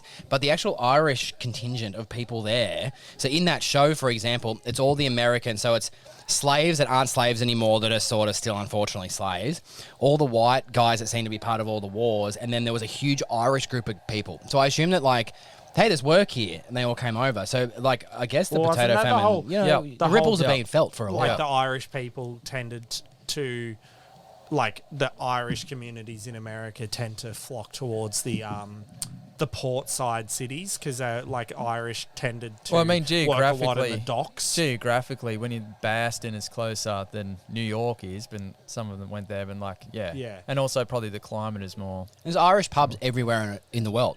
Every place you go in the world, about there's an Irish pub. But I feel like that's less so migration of Irish people to around the world, and more so if you were to pick a genre of pub, Irish tends to be. It has iconic things, like in America, how they had the Aussie Steakhouse, because it's that's true. We're known for steaks. Outback Steakhouse. Outback Steak. That's it. Bloomin' Onions is one of the things on the menu. An Irish pub, it's we'll have live music and Guinness, and that's Irish. That's true. So it's very it's easy to have an Irish pub because it's very it's stereotypical. It's Irish. Found some really good. Well, actually, it's funny. I can't say craft breweries, but there was one in particular I found most places I went, which was the Wicklow Wolf Elevation Pale Ale when I was in Ireland. And everywhere I went, if I found that on tap, I just and it was one of the best pale ales I've ever had. See, if you're in Ireland, I had Guinness everywhere. Yeah, Guinness in Ireland is the best beer in the world. It's all nitro. It's just milky goodness. Yeah, it's right. So good. And the brewery is such a great tour. Oh, it's incredible because it's for tourists that don't care about it's not you don't have to like beer. to enjoy Yeah. it. That was like You'll get one at the end and you'll just drink it because that's the good thing. I saw everyone there that was drinking it because they were there. They might not be beer fans, but it's Yeah. like you get your pint at the end. You're not in Australia. It'd be like, okay, you get a sample at the end. Yeah, It's like, here's a shot glass you need to of just tone beer. down the drinking because in Ireland they were like, we're really heavy drinkers, and they went, let's steer into that. In and Australia, let's also go to the highest point in the city and drink all these really yeah. In insane Australia, beers. we're really good drinkers. We probably just need to taper that down a little bit. So it's gone from like glass, no more glass, and then it's like high ABV, zero alcohol. And then you go somewhere and it's just like you can have a sample in a plastic glass. It's, Yeah, oh, but like, have Jesus. you seen, like, that's the biggest thing about Europe. Like, I'll finish the Irish point. It's like, you have the Guinness because you're like, I've just spent so long, like, learning what's in it. And you have it, and you're like, oh, yeah, so the chocolate is at the front of the mouth and the coffee taste tends to happen towards the back Yep. of the mouth, blah, blah, blah. But the point of, like, the Australian drinking culture versus others, like, that's the best thing about Europe. You go to a public venue and there's just, like, whether it's dodgy or not, there's just, like, a dude selling beers and you buy beer and you're just drinking it in a public forum, and at no point are you like, someone will glass someone. Whereas, like, in Australia, it's like, it's all regulated and all this shit because like, this is back to the soccer thing because people are fuckheads. Yeah, people Like, are there's fuckheads. there's not us three, if we could drink anywhere and we wouldn't glass someone. But there was that one fuckhead that threw a glass into a crowd after he finished his beer. That means we can't have beers at QE2 Square. Or, like, you know what I mean? Like, but, like, I remember going to Lisbon and it's like in the middle of the city and there's a dude with an old sailing boat that he's converted into a bar. And he's just, like, selling ciders and you sit there in the middle of this square, like, with the water out. Didn't in even front ask of you. council, just did it. Yeah, like, but that's the thing. And then, like, we're all drinking and everyone's having a great time. Yep. And no one's like, what if I just finished it and launched it into the crowd? So I have a really unfortunate story about launching a glass into a crowd. Now, this is not to have a go, because I know a few people, but this is not to have a go at the general army jock sort of stereotype. But Wow, are you against our army? No, That's but so unpatriotic. Wednesday nights in Albury, for anyone that didn't know, used to be one of the best nights to go out. So Paddy's Irish Pub, before it was Beer Deluxe, Irish pub. used to do $2 house beers, $4 vodkas, $6 wickeds, $8 chicken strips on a Wednesday Yeah, night. those $4 vodka raspberries. Only between 7 and 9, but if you got there at 6 and asked for chicken strips, they'd do them for $8. Yeah. But I remember... And yeah, between 7 and 9, you'd be like, here's $40. How many vodka raspberries does that get me? And the house beer changed from Carlton Draft to Bogues after a little while, which I actually preferred. Yeah, it's tough. Yeah. But anyway, there was one night we were there and there was a and you can always, unfortunately, you can always tell them because they don't have any facial hair and they've all got not quite a shaved head, but nearly. Who? The army guys. This is sort of, yeah. But I actually was The like, people that drink I was talking to Bogues. a female friend of mine about 5 meters away. And you know when you're talking to someone and like, you know, this is a bit rude, but you are listening, but your eyes sort of wander. Yes. You know, it happens. Happens all the time. So I happened to wonder It's because happening right now. it caught my eye a little bit that there was just like a group of guys and like they were a bit animated, and I actually saw a bloke pound his vodka that you were talking about. This is back in the day of glass. Pound. And then grab one, like hit one of his mates on the shoulder and go, oi, and he just lobbed it, just directly into just like the crowd of people. Hit the girl I was talking to just directly on the shoulder, which thankfully just on the shoulder in the meaty part. Then hit the ground and shattered. In the meaty part. And like, here's the thing: when I drink, those people that drink and get mad and angry, like I don't get that at all. So I wasn't even like righto, like, and which would have been a bad idea anyway. Obviously, there was like 10 of them. But like, what makes someone do that? But also, if that hits the wrong person and you've thrown a glass like that, like that's just when it's on for young and old. So unfortunately, when we talk about regulations, the glass thing, because of fuckwits, as you were talking about, I do sort of understand. But Fuckwits in the army. yeah. Oi. Oh, hang on, we've gone to the laptop. Nah, because, yeah, KO, the Chromecasters. Cocoa. KO. No, okay. I was trying to put something else on while it was a lunch break because nothing was going on. Yeah, so It won't if allow me. Yeah, if it's KO, just put something on Wrestling. that you want to watch, and I'll show you the end result first, and then it will revert to the start Yeah, again. but that's because you're a weird dude that watches non-live sport. So I can't do it. He's at work though. Yeah, I've got I think I've got a put it bunch on of your phone. I've got 4 or 5 Clippers games. Is this live? There's a lot of blood on that canvas. Oh, Yeah, it's live. But isn't that weird how so we're watching the UFC for those that are just listening. So there's blood a on lot the of blood on the canvas. there's a blood on the canvas, art blood show. on the canvas. But like in any other sport, they stop the game. Like if someone bleeds Yeah, a there's little no bit, blood rule. yeah, there's no blood rule. So I you know reckon- they do tests. At and that. AFL level, do they do AIDS tests though? Like AFL blood? used to be if there was even a speck of blood you came off. That's the one rule that's actually relaxed over time. Now it has to be flowing. Yeah, because like I know soccer, you can't even have blood on your shirt. Like if I split, like say we both go out for a header and you bust my nose and it bleeds. If I patch up my nose, but there's still blood on my shirt, I have to Have put to a new change your shirt on. shirt. Yeah. That's true. Yeah. I know. But I also know that they weren't testing me for any blood-related diseases. So yeah. I know it's not real sport, but it's passed off as such. But Cricket. no. So we spoke about wrestling already. However, here's a little trick that no one knows. So if you're going to be a pro wrestler out there, I've got a trick for you. And this is something. All right, guys, this- tune in. This is something I've noticed over the years. If anyone, Well, how long have we been going for? Should I flag this and like timestamp it? no, this is gonna be really quick. This So it's an as in, hour like, 20. Oh, yeah, important. So, yeah, at an hour, for all those out there, an hour and 20 is when you get your big break in wrestling from lifelong fans, Zach. So I've noticed. So here's two examples, but I've noticed over time. CM Punk came out in a plain white T-shirt. Then MJF came out, who he was feuding with, who was wearing his beautiful Dynamite diamond ring. And everyone knew that he was going to strike CM Punk with it. And I said, hang on, CM Punk's wearing a white T-shirt. He might bleed here. He's getting split. What looks worse when you bleed is wearing something that shows the blood a lot. So last week, the same thing happened. There was a double dog collar match. What? So it was a tag team dog collar match. So you're dog collared to an opponent by a chain. So Fuck's sake. FTR, who the This is why greatest people tag don't team like in the world, wrestling. That's crazy. greatest tag team in the world. They both wore white trunks. Then after the match was Yeah, you over, knew the they were dicks were getting gushing. chewed. They were gushing. Yeah, donks. They were gushing. After the match, they were attacked by two guys they were feuding with. Those two guys ran out wearing white singlets. Then they got to do a little shot after where they took the white singlet off and were carrying just a singlet dripping blood off it. Now, also, if you're wondering, is it fake blood? No. Conceal a blade. Cut yourself.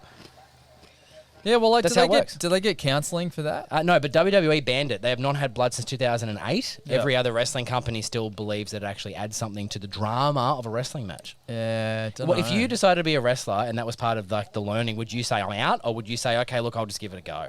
yeah, I'm not cutting myself. yeah, I'm not super interested in it. No, fair enough.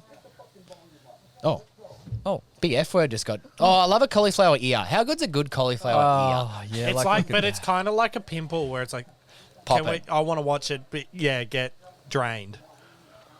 ear?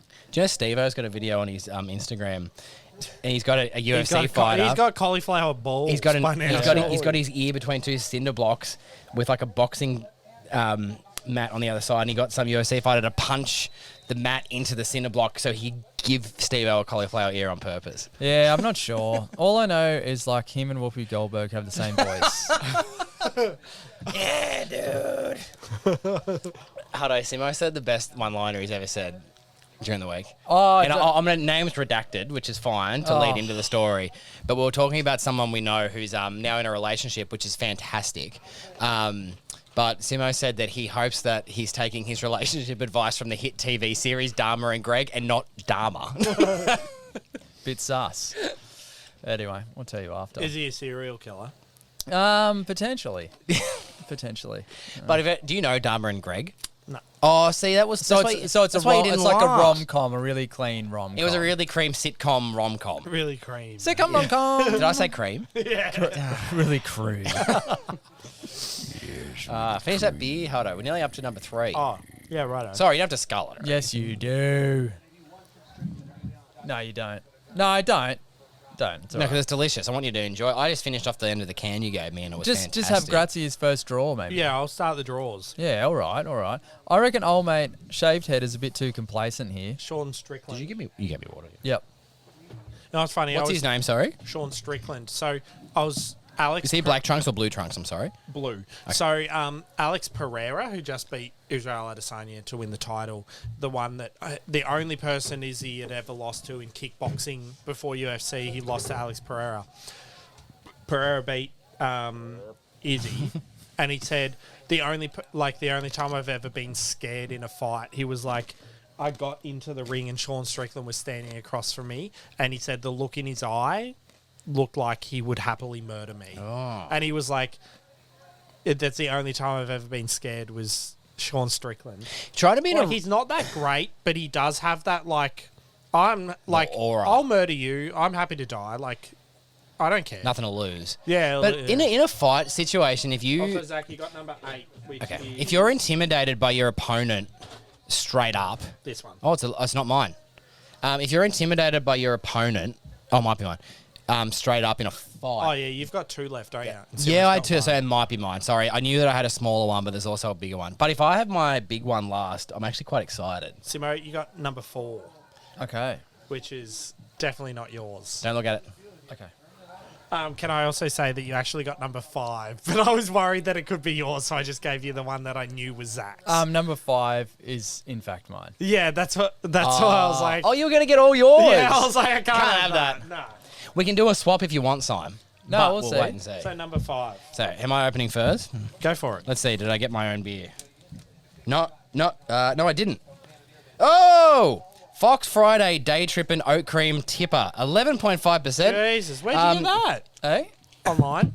Yeah, Purvis. Please, On the line. please message my wife and 4 standard drinks. tell her I will be home, but my body will be home. Yeah. You said that's what you wanted, so there you go.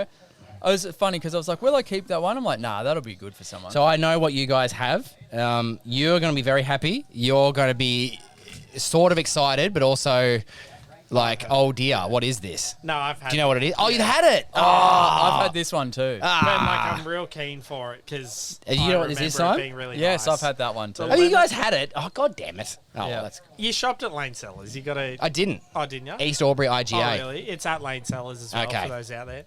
Anyway, we tell everyone what everyone's got. I'm not upset. No. So I've got Akasha. We love Akasha.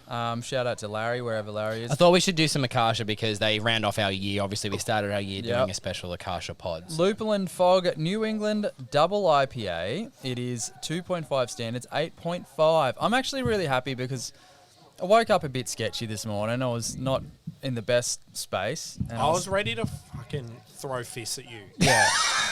Well, that's fair enough. Yeah. But anyway, I've I'm gone. being He had that honest. look in his eye, and you were just like, he's got nothing to lose. This guy. And that's okay. So I've ended up pretty well looked after here, but Gratzy might have got stitched up. Oh no, that's okay. Thank When you. you sent that message, you were like, can I just have one? I was like, yeah, you'll have one fucking Belton. Yeah, that's fair enough. Oh, what a great color this is. I was like, it's so hard trying to organise anything, and then 2 hours before we were meant to start, Sam was like, so I don't know about this. Hudson, you have not mentioned what you've got. Oh, sorry. Because it's the most unique. Most unique beer. The first and only local boy on the pod. Only sour too. Bright Brewery, Lemon, Myrtle, and Wattleseed Imperial Pastry Sour. 7.7%, which is a good level for me at sour. I Yeah. enjoy high. Yeah, that's why I ABV, grabbed so it. I'll enjoy this. Can I please have It's a going to sip of be it when very you pour it? interesting after my Nutella double fudge milk stout or whatever it was. I actually think it might be okay because it's so different. Well, it's like a pastry sour too, so it has that same kind of vibe as the oh, yeah. fudge beer. Might get away with it. I may also point out that the glasses you provided us today hold a very surprising amount of beer. Yeah, no, they don't look like 500 ml. They look like glasses, 375 but mils, but yeah, they got a bit to them. That's why chicks get themselves in trouble with Moscato. It's only low alcohol, but they're like, I've only had 2 glasses of Moscato. Yeah, that's 7 litres. Yeah, exactly. have police caught on to craft beer yet? It was good, so how many beers you had? 1. I've had 2. It was like, all right. Okay, so you're 3 points over the limit. It's like, Yeah. well, yeah, I said 2, but like I had 2 tippers. Your blood alcohol limit is 1. I had a You no longer have blood; it's only alcohol now. I had a conversation with a cop recently about the low... Where? When I got pulled over. Oh, So it's like, how many beers have you had? I said, I've actually had 2 no alcohol beers. Like, and he's actually, like, that's interesting. yeah. Do I they said, show up? Yeah, I've had 2 beers, and then they didn't. Well, he didn't come back and say that it showed up, but I think they were. I think they went free time. They were very good, but I had some Heineken 0.0s. He goes, fuck. They've got. Well, no, I think he said fuck. Anyway, it doesn't matter. He goes, they've got better over time, haven't they? I said, yeah, I would happily drink. Like, I actually drink them flat out. Like, if I feel like a beer, I'll drink a low alcohol beer. I'm just interested because, like, obviously, when you get pulled over to do a breatho, they're asking you because it's like, did you have one recently? Because, like, you could have, if I go to the pub, haven't drunk all day, I have one Great Northern, but I get pulled over 10 minutes after finishing it, it can show up on the breatho because it's on my breath.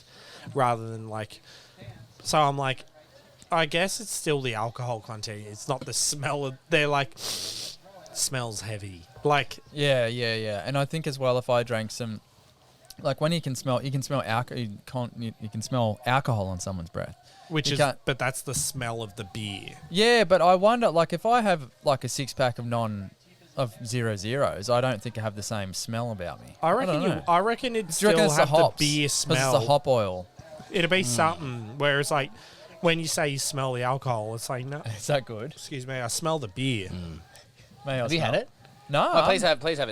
Please. So it was so funny. I've never had any. See, all 3 beers I brought are beers that I've had before because I was like, I don't want to miss out on them. Yeah, well, See, and funnily enough, I take it back. I think I've had the Lupulin Fog. Yeah. I have not had the Wattleseed sour that I got. Well, here. sorry, I haven't had the fake out, but I've bought a 4-pack, so I've got more of them. The Good Times I've bought before, and what was my? Oh, actually, I hadn't had that before. So you're like, yeah, you got it. But I got it anyway. Simmo getting that would have been interesting. Even though he likes stouts and IPAs, I've never heard you come to me and say, I had a black IPA that's I good. loved. That's good. No, black IPA. So they're quite smoky and not much depth about them, I would say. Yeah, I agree. They are quite not watery, but like there's not a lot of like the flavour is smoke. Like that's and thick. which That's a isn't- thick. Yeah, juice you're not bomb. getting That's you're not delicious. getting a depthy IPA on a black IPA, but you might get a roasty one. But then the actual Yeah. hop addition or the actual bitter hop part of it that you get is not like, oh man, this is next level. Yeah. I've never seen someone do a 9% plus black IPA though. Well, what would no. an Imperial black IPA be like? It'd be too smoky. It'd be like Yeah, or not inhaling But you smoke. can give me all the peat. Give But me like- all the peat. But I see, can like take. I feel like if you have a smoky like stout or a smoky porter, there's other flavors involved. Whereas like the problem with what I guess where I side with Simmo in the black IPAs is like name all the flavors. It's like smoke. End of list. But isn't it interesting though that a black IPA doesn't lend itself to that, but a red does? Because you can have a red IPA that's 5% and tastes good, and a red IPA at 11 or 14%, like we've had on our that's podcast. because like personally, I don't like smoke. Like it's the same with when I have whiskies. I avoid peated whiskies. I believe because it's I don't like the peat. it's not Islay, it's spelt that way. I think Yeah, that ISLAY.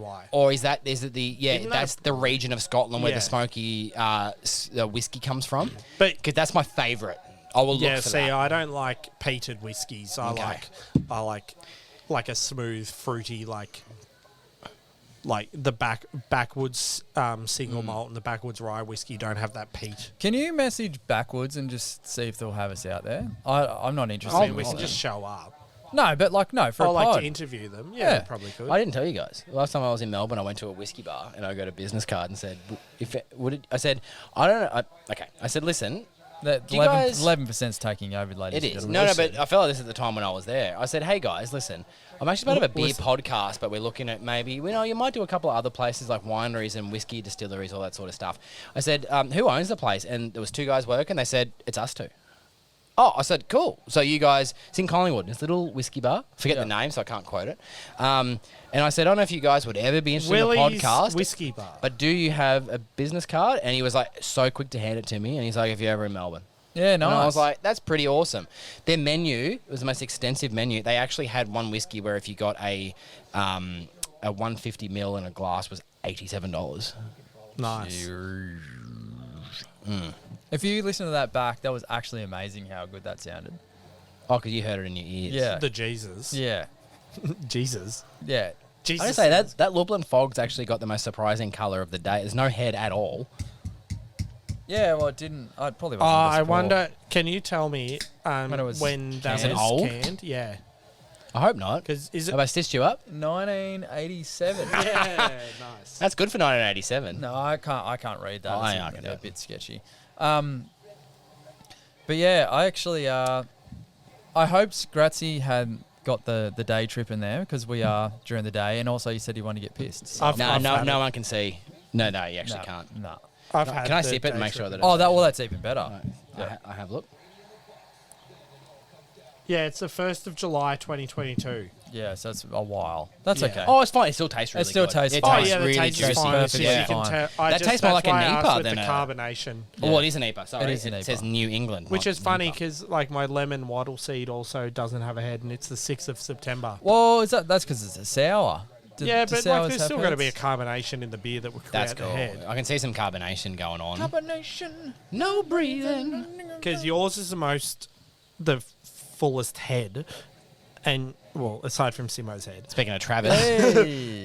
92. But 14th of October, so yours was the latest packaged. Yep. But yeah, I was looking at them this morning because, truth be told, I actually got a few. I got a few, and it could be a future pod because I hadn't had any of them yet. But yeah, that's. I've got a yeah, bunch of pretty beers good. sitting at home for future pods Yeah, that I'm that's just trying to forget exist. Now, Hudson, can we please have a sip swap? I've had that before, so I know. But I- you can taste Is that all right? it. Because like I was so interested, and I'll buy it if I like the sip. It's delicious. It's really good. But yeah, It's one of Bright's strongest beers for a while. you reckon? Yeah. Have you had it? Yep. Oh, there's a bit going on, isn't there? I'll find it really interesting because the brewer actually, Bright Brewery actually, their head brewer took off, went over to Perth somewhere. So Oh, they'll- has he? yeah, so they'll be getting a new brewer, and I believe that was that the vegan guy. I don't know. Maybe they'll make a meat stout. That happened at Deeds. Did Deeds lose someone? Well, Deeds. That's Funnily Fox enough, Friday's new you're brewer. tasting Deeds right now. Yeah, and you could tell. I reckon that's maybe why you've even said it. Interesting. Yeah, and it's delicious. But I had one of the new Deeds last night. Yeah. Which one? The Spotlight Hazy IPA, 6.9%. Bloody delicious. Yeah, that's good. They released two. There Where a was Spot that from? From Lane Cellars. They just Oh. got in. I haven't been there.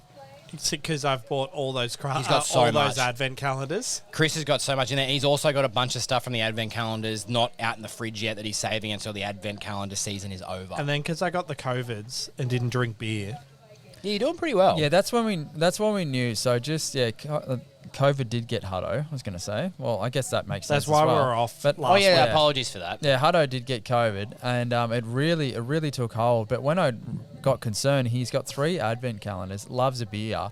I'm like, hey man, like he would put it up each night what he's drinking, and like, oh yeah, I'm not drinking tonight. And I'm like, oh god. So I It's going badly. yeah, so I started writing his obituary. I was gonna also get Gratzy on board, and we bought the tombstone. But yeah, he's come back. back. So yeah, You, but you we owe us thought- for that tombstone. Yeah, Oh, they're pretty expensive. For later. Yeah, they're pretty expensive. Yeah. Well, I mean, it's something I can hold on to until the unfortunate We just guessed the event year. occurs. It's just suppose. December. We just said like, oh Jesus Christ, we're 23, 22. No, It's going to be, depending on who you ask, that could be a really good or a really bad Christmas present, my death. Yeah, exactly. Also, not your, bad. your lawn looks good. Well done. No, Sarah. Oh, okay. There you Yeah, go. I actually sanded the table yesterday. Yeah, well, it feels pretty good. Devil. And Sarah wanted trimmed the lawn. I'm just looking at Deeds' beers to see, because we're all fans of the Conductor's Reserve Porter. I've never had it. I've never had that either. Yeah, because I remember you were like, it's one of the better porters I've had from ages ago. They did it like 2 or 3 Must have years been ago. its thicker. Well, I can hardly remember what happened. But they've done another version of it. So there's the traditional smoky Baltic porter that they did, which is the Conductor's Reserve, and they've just done a bourbon barrel aged Conductor's Special Reserve porter, Oh. which is 12%. That was good, Zach. Sorry. I was trying to line up my beer cans to look at them and knock them all over. You make me fake out. Make me fake out. You're not telling everyone what you said when I told you there was like, oh, this is brewery. Like I put it in your mind. I said, this is brewery called like Fontaine beer, like Beer Fontaine. And they're saying like, Fontaine! Oh, Beer no. Fontaine! Well, I do the same thing. There's a street near me named La Fontaine. I'm like, La Fontaine. What is La Fontaine? I feel like is a character from something. It should be. There's another brewery that I see is getting posted on some of the Beer Cartel group pages a fair bit called Little Fish. Okay. They're from South Australia. Little fish. They have very Little fish. they Are have they very part of nice Little Bang? no I think it's little fish. Small fish. But yeah, they've got a pretty cool little logo sort of No. going on. It's simplistic. Am I wrong? Little Fish is from Ohio. No, hang on. There's, Ohio. It's something about being a small fish. I'll have to look that up as well. Oh no, there is a Little Fish Brewing Co. Australia as well.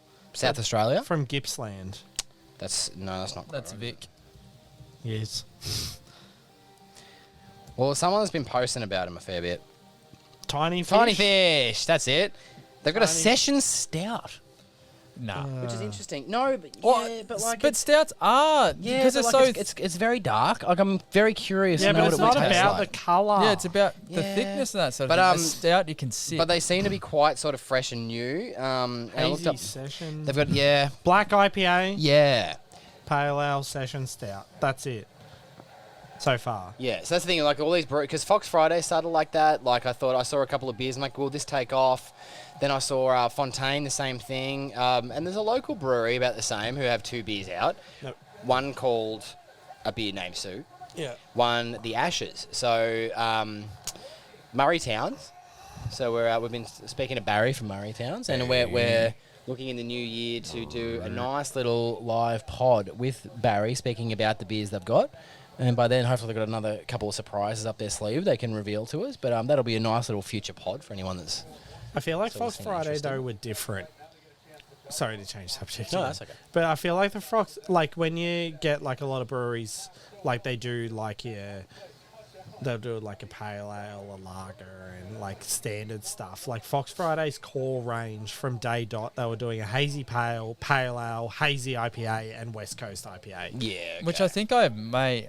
I think I've got all those. Well, because In the cupboard, maybe, their core range are the black cans with black labels and Oh, the writing, okay. whereas all the limiteds are the colourful ones. Okay, What's and their new? yeah, that's a good idea. Their new mix pack looks alright. A Whip It Good 2 Pilsner. If that didn't say oat cream, I would have guessed from the colour that it said oat cream.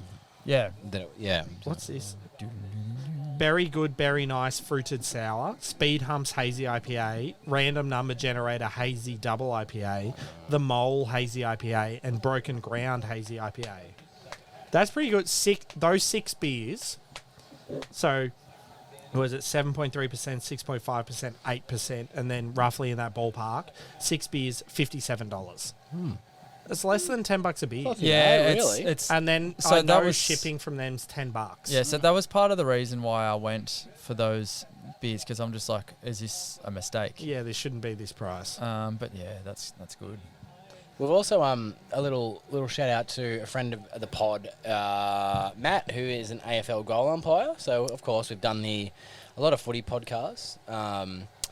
Matt's been a listener so since we the are beginning. allowed to name him I'd say Matt. There could be a couple of Matts. because I didn't know because obviously my hatred for umpires. Yeah, no, he's been silly. That's all right. But he's gotten into craft beer a little bit more as of late. So we're in Melbourne recently for an event, and Matt and I were he was very keen to try some of the beers that I brought along. One being the Sauce. Wait, did you take beers? I actually took a 4-pack of beers to share with everybody. Matt being the one who enjoyed them the most. So there was the Sauce. How many people were there? There was, I think, about 6 4 beers. in our room. 4 beers. No, You took 4 beers to share with 6 people. So I took a 4-pack. So Did you also charge everyone- $15 for spaghetti? everyone always gives. Oh Jesus! Everyone. You're gonna get a text. Well, that's happened twice in my life. You're gonna get a text. no one listens to No, our you're podcast. gonna get a that person text. doesn't. Yeah, that person might. Oh, I hope he does. That's Oh. It's fight night. that's safe to say. Hutto's a bit tickled right But, now. Cauliflower. But Matt was the most keen to try it because his craft beer journey is just sort of he's gone from James Squire a few years ago and he's really sort of taken off. But he loved the mango. It was the hazy mango IPA from Source. It's 9%. Or was it? It's not one of the squeaks. Bubble. No, it and is. squeak, Sorry, the trouble and squeak. triple and squeak Oh, mango. triple and squeak. And he was the only one of everyone that tried it that's like, this is fantastic. Yes, this is incredible. We also went to a little dinky pub, which was fantastic for burgers. Forget the name, but it was next door to Molly Rose Brewing in Collingwood. And Was it actually next door? It like was across. So when I say next door, They were both on the corners. It was They were in both, Sydney. they were both on the corners of their respective streets, so they were across the street on the corners of one another. Fuck, if you're a detective, you wouldn't figure that out. Yeah. No. Well, next door. Easies. No, it had a name. What was it? Easies. That's a hamburger place. Gold Street Milk Bar. So it was actually called. Goldie's Tavern. It was called a dinge bar. Dive bar. It was called Dive bar, Something yeah. dive Dive bar. bar. I reckon. Dinge bar. Dinge bar. Yeah, dive but they bar had is all the Molly okay. Rose beers on tap, and then I dragged everyone. Choto Moto, Japanese bar and restaurant. God, I don't know. Good vibes yoga. Can you look up? Good vibes yoga. Can you look up like Molly Rose Brewing on maps, and then what's across the corner? Yeah. Yeah, that's but what I'm write that doing. down. Across the corner. Molly The Rose Gem on maps. Bar. What's across the corner? Gem Yes. Bar and Dining. I think. Oh, for fuck's sake. Anyway, it was good. They had a band playing that were doing. They were doing punk covers. And they were from Corowa, so we were talking to those guys, which was awesome. What the Gem Bar did. Hip venue for American barbecue cuisine. That might have been it. Fuck's Anyway, sake. but we went across to Molly Rose, and McClure was like, "Just recommend me something," and we got like an IPA there, and like a double IPA, and we got a sour. But anyway, so long story short, I brought up Matt, and then as all this has gone on, I actually forgot the reason why I brought it up. No, because you get Something about liking getting beers? people into craft beer. I reckon. We'll get on. Yeah, it was getting people out of craft beer, but he's yeah. Did you know around the corner from Molly Rose there, you were actually around the corner from the mill? Oh, right, okay. And how far And stomping also ground? Fixation. Fixation's Oh, on okay. the opposite corner All- to Molly Rose. All I have to say from the mill, like I haven't had any of your beers. Yeah, you have. What? The mill? I don't know. But all I have to say is like change your logo. Stop What? Stop looking ye old English. The mill? Yep. It's not even on there because that's a super special one. But you look at the mill brewing, it's like, what? Where are we? We in the 1700s? Not sure. Oh, yeah. Anyway, I actually thought it was English, and then I felt cheated when I found out it was in Collingwood. Collingwood. So we're taking the pod on the road to Collingwood. So I walked through Collingwood. Better not go to the mill then, I walked through Collingwood. because they hate me now. They have got craft beer shop. So imagine How much Lane. is their spaghetti? For everyone saying Lane's, like everyone knows Lane Cellars. So no, if you don't know Lane Cellars, so think about wherever you are and you're listening to this. If you've got a craft beer shop near you, imagine that craft beer shop still being open 11 o'clock at night, but also being a tasting bar. Collingwood has multiple of those. Oh. So walking along the street in Collingwood, I kept trying to drag everyone inside, and they were like, no, we've got this whiskey bar to go to, which thankfully was fantastic by the end of it, of course. But the amount of places you could go, like I ran into one just to have a bit of a look what they've got, and if they had all these new things just in the fridge. yeah. Oh, like some of the stuff that they had, and then I looked at the front, and then there's a guy behind the bar, and he's just pouring cans into glasses just to give to people. I'm like, this is incredible. Like the vibe was amazing. Is Collingwood where they have that place where you can get your jeans fixed? I think so. Oh, but we can get our jeans fixed and have craft beers. I don't have jeans. I don't like jeans. I hate the feeling on my skin. I've never seen you wear jeans. Exactly. That's Yeah, why. there you I go. fucking hate Yeah. jeans. So That's what do you so all weird to hate think wearing? about. Because I reckon we all should wear them for the pod at some point and see how we feel. Jeans. I hate them. Yeah, What do I hate wearing? Oh, what do I? The mill have Christmas, I hate wearing Christmas shirts. You're if I'm wearing one honest. now. I know. I thought it would annoy you guys, but you didn't care. the You're actually mill happy. have a Mexican chili chocolate milk stout well, and an oyster So, stout. Hudo, I can confirm that it actually was the Gem. It was the What? Gem. No, didn't we say that the Gem was the yoga place? No, the Gem Bar and Yeah, Dining. it was. and It was crazy. It is like a dive bar, and they've got all the Molly Rose stuff, and all their burgers are delicious, and they have live music.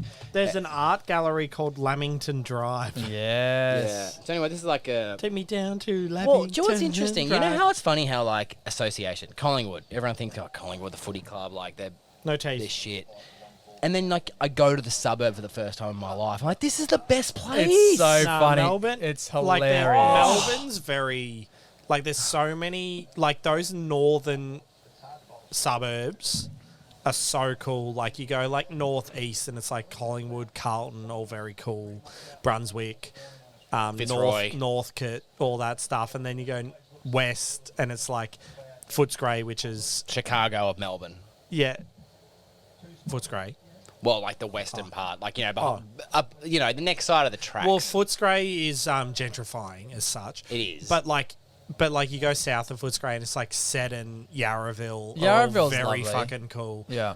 I just like when people think of Melbourne, they're like, oh, the city's great. Oh, I hate this. Like, I spend 20 minutes in the city. I'm like, can we get out of here? There's too much going on. But, like, all those suburbs Depends are why so you're there. sick. It's so funny. So particularly Collingwood, like Collingwood has no teeth. Yeah, they might not have any teeth, but their fucking terrace house is worth 2.3 million. Yeah. So shut the fuck up that they live in.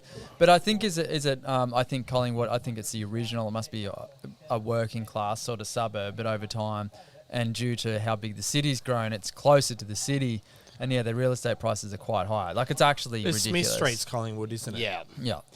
And yes, so Bodriggy. Stomping Ground, Yeah. Bodriggy. You also said Fixation, Molly Rose. They're just the ones off the top The of my Mill. head. The Mill. But then you go a suburb over and you got Abbotsford, which is a very cool little Abbotsford's suburb. very Abbotsford's got which brewery's in Abbotsford? It used to be the original Moondog was in Abbotsford. That's right. Yeah. But you go down and then you got Richmond and then you're in the fucking thick of especially Burnley. I can breweries. recommend Burnley to go to for a little day visit. It's not far from the city by tram. Richmond has Bridge Road, which is where Purvis is. Yep. So if you want to You get and I have bottle been. I'm confused about. Remember when we I'd went like there to- that time? Oh, sorry, you go. And then I carried a slab all the way back into the city because we'd bought like a shit ton of craft beer. Yeah. And we went back into the city and... But we were trying to do the free tram zone, so we had to Yeah. walk ages with this slab. Like Not we- ages. It was we like had to 10, 15 minutes. Like, you know, it's like a slab's got a bit of weight to it. But like after you walk like 3 blocks with it, it's like my arms no longer work. But was it a slab or a mixed slab? a mixed slab? Yeah, that's so it wasn't like a proper closed And in this slab. was Yeah, the this was box- early 2016 when bottles were still Yeah. like cans hadn't really come in yet. Yeah, so the box wasn't designed for what you were carrying. Nah. That makes a massive It was difference. we were tough. there Yeah, we couldn't like for- chuck it on our shoulder. No, we were there for we saw Foals. Foals in concert, And we Oh, yeah. saw Stars and we also Hurricanes. saw Stars Hurricanes. But And Sean Tate was bowling and the keeper was standing fucking in Sydney. Yeah. we were like, ripping gee, them down we were at like, gee, the 151. keeper's pretty far back. How fast is Sean Tate going to bowl? And then he rips in, does his big slinger, and we don't see the ball. Yeah, well, Yeah, like, it's oh, he actually pulled out of the pretty run nuts. up. Like it's just gone. But we saw Foals Glenn Maxwell took a also, and great we've catch. spoken to you about this sign, but we saw a band, and if anyone's been to a concert, sometimes if a band has a bad sound engineer, but Django, you either suck or your sound engineer. I hope you fired him a long time ago. I think Festival Hall, like, I think Foals it's sounded done good. now, isn't it? Mansion Air sounded fantastic that night. But Festival Hall sucks because it's like it's wider than it is long. Like a good music is. venue, you want to be. Everything needs to be central. It doesn't matter how far back you are. If you're central to the speakers, it's good. Whereas like Festival Hall is like stage and then it goes wide. Yeah. So like I've we seen were 2 on the- gigs We though. were on the right. Yeah. And it was like all we were getting were right speakers. But I have been to 2 gigs before that at Festival Hall. There's another plane. War movie. I've seen 2 gigs at Festival Hall before that being in the mosh, and some of the best sound I've seen at a gig. So I think if you're in the mosh part, No, but that's what I'm saying is like fantastic. central, no matter where you are, if you're central to the speakers, that's how the sounds. oh wow. Sorry. Fucking Greens Went for the leave. What a fucking wank. And then pulled the bat out, but he hit it. Oh dear. But I think as well, like, no offense, but like Festival Hall has been Festival Hall for many years. So figure it out. Do you know Festival Hall used to be the home was of... done now, so they can't figure it out. But yeah, but like you Is know it what though? you know what I mean. yeah, I'm fairly sure Festival Hall shut. But didn't they I thought they were trying to sell turned it, into and a then new everyone craft got in. brewery. Everyone tried to like go in and go, hey, listen, we can't lose this like historic venue. So in the 1970s, that Turned used it to into be a the brewery. home of rock and roll wrestling on Sunday afternoons, apparently, and they had international events where a lot of the Andre the Giant, I believe, and wrestled at Festival Hall. Yeah, well, At some it point looks in time. like that sort of Okay, place. so in October 2020, Hillsong purchased Festival Hall. Oh, I'm out. It will keep continue reading. to host entertainment events in addition to hosting Hillsong Church, Melbourne City's weekly church services. The building is set to undergo renovation to better suit the new uses. Now, look, this is probably That like unpopular. I hated the sound in there, but that's disappointing. What do you reckon about the fact that like a non-tax church group bought it and then are going to renovate it? Like with what money? How is that being taxed or? Wow. Sorry. You're right to not answer. Nah, Yeah. well, they've got plenty of money. They can do it. And also, It the hosted the- renovating of that place would actually be a tax write-off. Oh, that's Yeah. different then. So they don't pay tax to get the money in the first place, but then they can But how'd they also- buy it?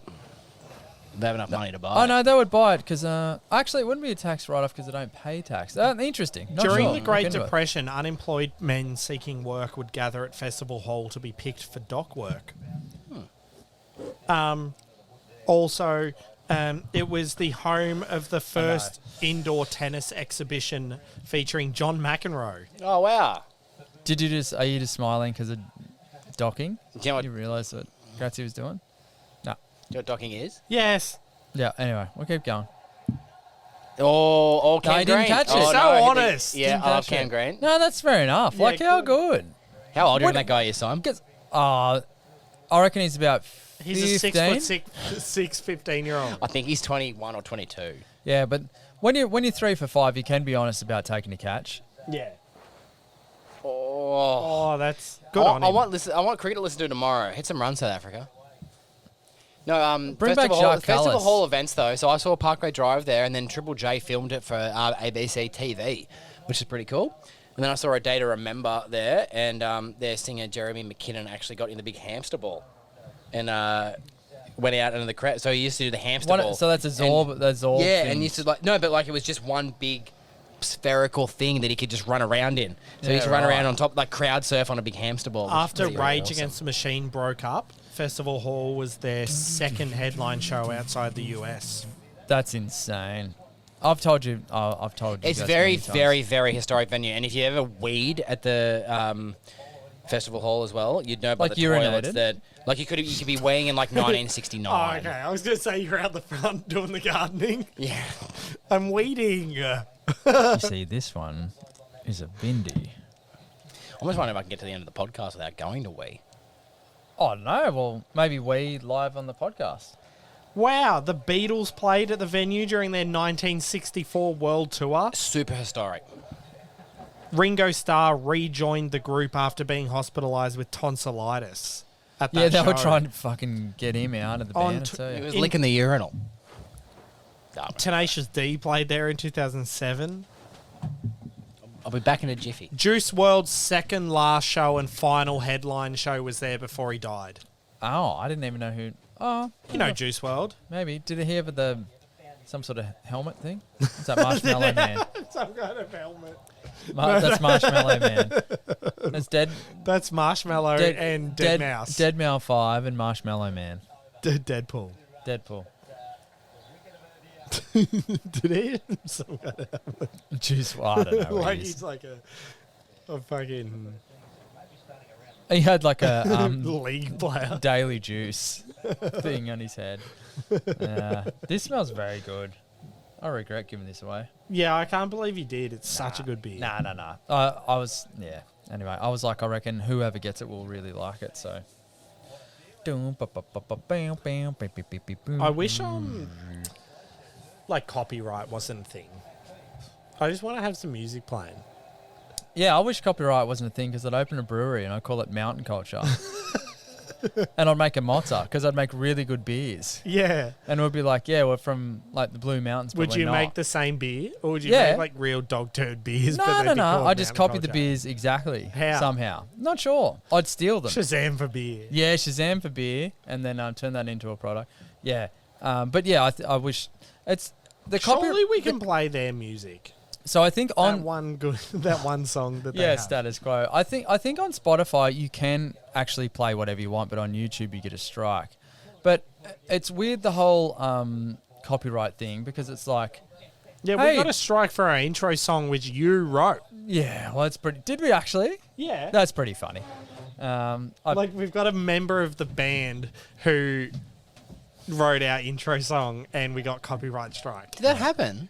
Yeah, our first YouTube video got a copyright strike for having a Duck Puppy song. And Does it's that like, mean the that someone from dude Duck Puppy here- copied the riff from someone else? Yeah, I don't know. Oh, maybe. Whoa. Oh, hey. But I doubt it. Otherwise, we'd be successful. Hey. But I think as well, like, I don't know why I laughed like that. no, it's okay. But like, if we had a Kendrick song as our intro, how is that like bad? Yeah, like I don't they'll be know. like, hey, that song's sick. Yeah, that's Kendrick, and then Kendrick makes money. Go check him out. Like, go check him out. I don't really understand. That's the whole And concept of reaction videos. As I'm not stealing plays or anything. It's like I'm reacting to the video someone else made. that something exists. but then you'll go and look at that artist. Yeah, exactly. Like, I'm a bit confused by that. Yeah. What are we playing? Did I miss something while I was whizzing? This is Status Quo by Mountain Culture. Oh, that's right. What's the What dude's about how it's a good song? Pat. That's his name. Pat's a fucking lunatic, I reckon, in the best possible way. Hudson, can I play a riff? I'd love to meet Pat. Can I play a riff on the podcast and Simmo and I were talking about during the week? And I just mentioned a band, right, just out of nowhere, and Simmo just did the riff. And I'm so glad because I was in my mind thinking this riff is 23 years old and the most underrated riff in rock metal music. No, that's not underrated, so- I'm going to put it up to the microphone and see, okay? Be careful of how loud it is. Pull it back a bit. I don't know what it is. Is it like Tool or something? No. Deftones. No. CKY. Who's that? So, quiet. What is it? Quiet. So Camp Kill Yourself, CKY, that's what it stands for. Bear Margera's brother Jess is the drummer. Okay. They have been around since the 90s. So Jess is older than Bam, I believe. And on all the early CKY videos that became popular enough for Bam to get into Jackass, that is the soundtrack. Right. That song to everything. But I was in early high school and that song was just on things I'd watch, on MTV, on everything. And still to this day, like I watch things now and that's like a highlight video. What's the song called? It's like 96 Quite Bitter Things. Yeah. Beings. What's Beings. things? Beings, sorry. Oh yeah, beans. Yeah. Beans? So, but in brackets, it's called the shopping cart song. And the reason why it's called the shopping cart song is because every time there was a shopping cart scene, that song was on. What's On the shopping Jackass and cart scene? CKY. Like they would push up into fucking traffic or whatever they did. I don't know what the fuck they did. All that crazy stuff. But that riff still. Like, and the fact that I just mentioned, like, I didn't mention the riff to Simmo. I just said, hey, do you remember CKY? And before saying a word, Simmo just went, Yeah, that's very good. yeah, no, like, awesome. But I know you like riffs, Hudo, so that might be a band for you to look into. pretty cool. But they've got more songs like that. They were actually quite a consistent band. I watched a video of the history. And some of the other songs that I used to listen to that I've forgotten about, I'm like, yeah, I still think of this riff every now and then. I'll be Yeah. honest, in the last 2 weeks, I haven't listened to any other artist except for Kendrick Lamar. Well, you saw Okay, well, that's Kendrick, cool. though. Yeah. That is so It good. gave you COVID. Yeah, personally, he gave me COVID. He did. But he had a COVID test to prove that he didn't. Yeah. You got to be mic grabbing like he'd had it. So you're at the Yeah. front row and he's like, No, it was so weird because, like, the guy I went with didn't get COVID. I thought you went on your own. Nah, I met a mate. Oh, well, I'd take back all that sympathy. No, so he Was he lives from in Melbourne? Melbourne. Oh, no, I didn't give drive. back this. I give still back the drove sympathy. back by myself afterwards, got out of the car park in Melbourne at 12:30 a.m. and got home Okay, I into give back bed the at 5 sympathy. a.m. Oh, yuck. No, And drove a truck at 6 a.m. I went into work at about 11. Yeah, still, like, that's weird when that happens. I remember when I played a gig in Wollongong and I was like, I can get there and back in a night. No, and then your car broke down. Did it? Was that time? No. Oh, another time. Was that time? No, that was every other time. Didn't someone trucky drive you back? Oh, no, that was a different time. Yeah, no, that's happened a bit. He was a good guy. He was a good guy. But yeah, Helen Mirren was in the show. Yeah, In which Kendrick's is show. strange. In it? As in, like, so he... He was touring. No. So, like... Yeah, she was just there. She just like got on the mic grab and was just yelling the N word. No, top of her lungs. she was to the side of the stage, and she was one that's like when they have to change over guitar, she'd run the guitar out. Yeah, she was and then a she'd run roadie. backstage, and then when they needed someone to put the head cam on, she was like, righto, and she's leaning the mosh. So it was, like, there was, like, certain sections of the show and they were, like, narrated. And it was all okay. narrated That by makes more Helen Mirren. sense. But he released the one of the video clips for his songs yesterday, and Helen Mirren's in it. Oh, that's cool. Maybe they're friends. Maybe they're How banging. come old white people are always friends with, like, African American men? Don't know. You have to ask him, I guess. Do you think, like, you know how everything comes down to, like, not everything, but a lot of things, especially in America and culture, it's all about business and it's about networking. Do you think a lot of it just comes down to who's someone that's popular I can be old and hitch my sort of wagon to a little bit and then get a young audience to understand who I am? And then, do you think that's on Helen Mirren's side? Well, would that be interesting for her? She might not, but like, maybe she's gone, how do I keep myself relevant to a young audience and not just an old audience? I don't know. I think like it's mutually beneficial. But as a business perspective, from a business perspective, but as well, you're right. they just might really vibe. Yeah, maybe. Maybe they're just good friends. That's the shit they're banging.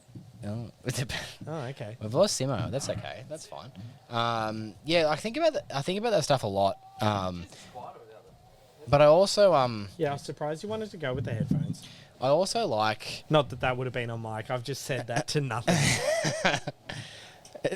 So everyone's understanding we're watching Simmo because you've got to move a dog kennel just to get down so we get the dogs out. You don't have to put the kennel back. The dogs aren't out of here. Oh yeah, I put it back, didn't I? Yeah. That's my fault. To block the To block the non-dogs. the birds. The birds. Jesus. Oh my God, Simmo, it's so big. I'll ask you actually because you watched it. So we're talking about sport earlier about Paddy Pimblett last week in the UFC. Pimblett. Pimblett? That's his name, isn't it? Pimblett. Isn't it Pimblett? No, Paddy Pimblett. No R. No, there's no R. Pimblett. P-I-M-B-L-E-T-T. Okay, Paddy Pimblett. Paddy Pimblett. It's like you made him French. Did you? Okay, so Paddy. I thought he was. Anyway. Paddy Pimblett. Did you see that MJF, current AEW Wrestling World Champion, was in the audience and the UFC shot to him? Yeah. Did you know they were having a Twitter war before that fight? MJF and Paddy? Oh, was it legit? Like MJ, For Paddy, it would have been. MJF will have a go at anyone. Like whether it's a work being a made up like fake fight or not, whatever. I have a theory that MJF in real life, his contract is up at the end of 2023. Thanks. It's a hop. Oh, is it a hop? No, it's a lime tree leaf. Lime leaf. But I have a feeling. I just sniffed my mic. You sniffed your fart. Sniff your leaf. I sniffed the mic. I picked up the leaf and turned to the mic and went. Yeah, so when we plan beers for this podcast, we clearly just went, let's just get like bangers. Yeah. When it was like the brief was buy beers and the theme is fuck my shit up. well, what's this? What do we have? What's the standard drinks? I'm an idiot. It smells good. I'm an idiot because I was just like, I'll just get a small can, then realized I got like a double IPA. It's like 8.5. Yeah, what's the standard drinks we had? So, I won't be able to figure out. Can I finish my Paddy thing first? Just quickly. Just quickly. No, sorry. Did you hear what he said? Business. No. So his name's Paddy Pimblett. No, Pimblett. Did you hear of Paddy Pimblett? Yeah. No. Yeah. Like he's French now. Jean-Claude Pimblett. Oh, a little French fella. From where the middle is, isn't it? Yeah. Oh, a little French fella. Anyway, what's his name? LeBron. Oh, a little French fella.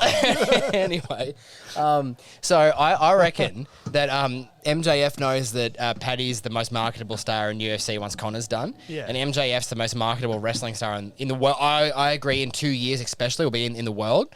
I think he's just trying to get in early because they will make buttloads of money by getting Paddy into WWE to do one, or AEW to do one match, like Paddy versus MJF. They'll make a ridiculous amount of money. And he shows up and he's Paddy Pimblett. Yeah, he's not Paddy Pimblett. He's Paddy Pimblett. Yeah, that's when he's like fat. And he's like smoking What cigars. hop is this?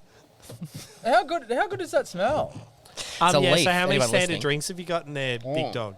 What have we got? So I assume it says 2 pants. I think that's 2 pants. I think that's You got to two. change your pants at least once while you drink them. Wait, what is it? Amundsen, what's the beer? Dessert? So it's Norwegian. Yeah, but like what is it? Mocha something. So it is Mocha ice cream fudge cake, dessert in a can series. Sorry, 2.7 it is. Okay. In Australia, 2.7. 2 pants. 2 pants. Two Danish pants are 2.7 Australian pants. 2.7. I love the Danish. 3.1. Oh, 5.8. And 2.5. So what's that? 8.3. Hey. Oh no. Gratzy, Alright, you've won. I've done mine ahead. I'm 9.1. Yeah, there you go. And Yeah, I'm what's not mine? surprised. Mine's 5.1, 8.5. Oh, there you go. Simmo, you've had the least amount. Yeah, which is good. I need it. I needed You that. got 2 little cans. You did well. Oh, you got 2 little kids. Actually, that's interesting. We had 2 smaller cans, and Simmo got both of them. Yeah, But he well. was also the only one before the podcast going, I just don't know how many beers I can drink today. Yeah. So you've done well there. No, I've By recovered. like the lottery, it helped. No, but the thing is, like, with when you're hungover, the first sip's tough, and then you get through it, and you're like, all right, we're in. No, you are right. The only beer I had last night was actually a Hop Nation, and it was a double. That was Imperial double dry hopped IPA, and it had a rooster on it. It was called the New Dawn, Oh, yeah. and it that's was in their it. Sorry, core. Imperial Hazy. I Yeah. might say. It was delicious though. Good Shed have the Hop Nation beer that they did for Carwin. It's a collab. It's the Hawk versus the Eagle or something. Oh yeah. It's pretty good. You know, I Hawk need to versus get Eagle. more- That should be someone else versus Akasha doing the Eagle. The Eagles. I forgot to mention. We've actually talked about the Eagle being a great beer on this podcast many times.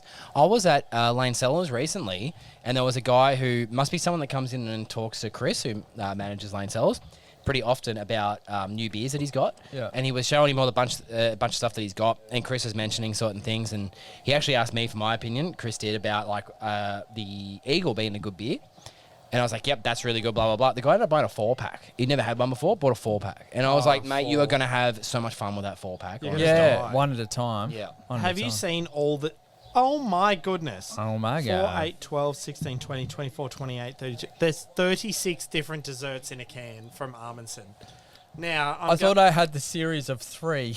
I'm going full... 36. I'm going That's full Hudson's crazy. list here. Yeah. Well. But Just like, bring it back to Schindler's. I need to go through some of these, like chocolate and hazelnut creme. Oh, crepe, sorry. Chocolate and hazelnut crepe. Pineapple upside down cake. Triple berry pavlova. Peanut butter and coconut cookies. These are all stouts, I'm sorry. Yeah. So they're all the dessert stouts. Dessert in a can. Passion fruit creamsicle. Mama's cherry pie. Sours can be desserts. Pina colada creamsicle. Mocha ice cream fudge cake. Gingerbread creme brulee. Mama's blueberry pie. White chocolate s'mores. Marzipan chocolate shortbread. Ugh, they're so good. Chocolate toffee peppermint cookie. What's I this? want that. Even your What's technology that say? You wants say to taste. Tonka? Tonka and caramel swirl ice cream. Gary Tonkin Plum. Yeah, Tonka truck. Marshmallow and passion fruit cheesecake. Cherry and chocolate ganache. Unicorn sprinkle strawberry donut. Hazelnut prom is what's that? No, what's that called again? Prame. That's called, no, I've heard that word before. Chocolate truffles. Chocolate covered salted toffee popcorn. Fuck me. Like, these are insane. Tiramisu. Yeah, like this.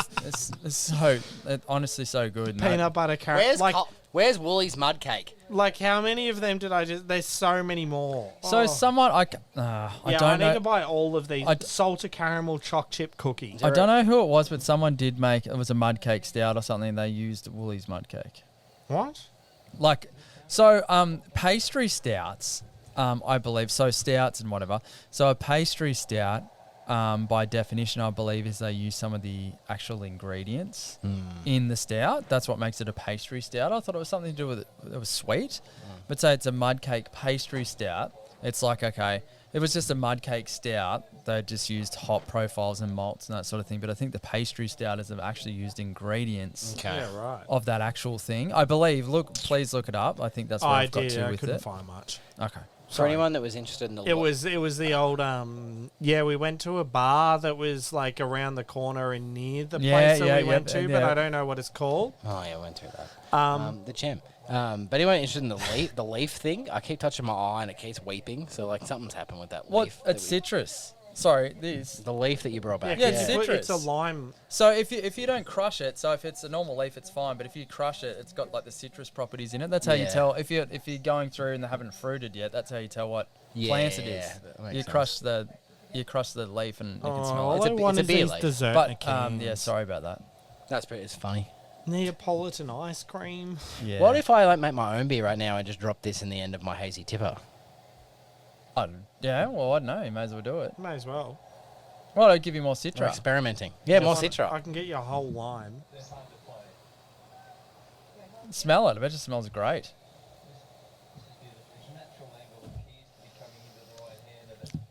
The whole leaf. Got pesticides on it. It Yeah. hasn't done anything yet. I should really give it Also, more time. can I just say that Simmo walked over to that general area, went for a piss, and walked back with the leaf off a tree? Oh, so it's hang on. Is It's it citrus piss leaf leaf? and simdick. Yeah, piss leaf. Sindic. No, it's, Piss leaf. it's pretty high up. With the piss leaf hops. Yes, piss leaf hops. No. Oh, Jesus. Are we We've done done? well. We're done. Yeah, look. What are we Well, up to? I've got a mouthful of beer left. Yeah, I'm nearly done. Cup- How long have we been going 2 for? hours 15. Feels longer. Good luck, listeners. This is a Rogan pod. yeah. How does he do 4-hour podcast and I'm actually interested? That's insane because no one Are would be you though? interested. Because they talk about, that's why, I brought up the stuff before. It's like, we don't talk about in-depth stuff, but I had a Zambrero story. So that Yeah. was... No, that's true. I'm not interested in Joe Rogan's. I Sorry. Depends was. on his guest. It honestly depends on his guest. It's It not about does. Joe Rogan Nah, himself. it's Joe. He's gotten weird. I used to like it when he interviewed people, and now it's just like he gets someone on. He's like, "What do you think about my opinion?" And it's like, Yeah, I went off for a bit. Stop. COVID was a bit of a dark era for that particular podcast. That was pretty crazy, but I've sort of got back into it because I'm like, I like that guest, so I'll listen to it again. So Hey, Simmo, what about how Scott Boland's had 5 career matches and his average is 10 as a bowler? yeah, I know it's insane. what about how it's 10 as a bowler, and in the second innings of Test matches, it's 4. Yeah. That's crazy. And is he a stump to stump sort of guy? Yep. He's got the build as a Line stump to and- stump line kind of and guy. length. Yeah. Just hit a length. A lot of LBWs, a lot of just sort of Yeah. nicks. Like not massive edges, just like That's funny. Who's the other Boland guy before him? Huh? You know his name. He's thick. Hazelwood. Nah, before that, back in the day. Glenn Doug McGrath. Bollinger. Nah. Wait, Oh, see, straight away. Yeah, perfect. what do you mean? Just line and length? Siddle. Ryan Harris. Oh, right, yeah. Ryan Harris is who I'm thinking Nah, of. but Ryan Harris could swing that bitch. Ryan Harris was Mitch Stark crossed with Scott Boland. Ryan This is- Harris has his own version of the ball of the century. Yeah. Getting out, what's his name? Cook. Yeah. After Cook, I reckon. Yeah, first ball of an Ashes in the second innings. And it swung. It swung a in, just kilometre. clipped the top of off, and it was just like, how have you done this? Cricket, and I suppose the same rules would apply for baseball if I looked into it. But How'd that miss? And What why did happened? he leave it? Yeah, like what happened?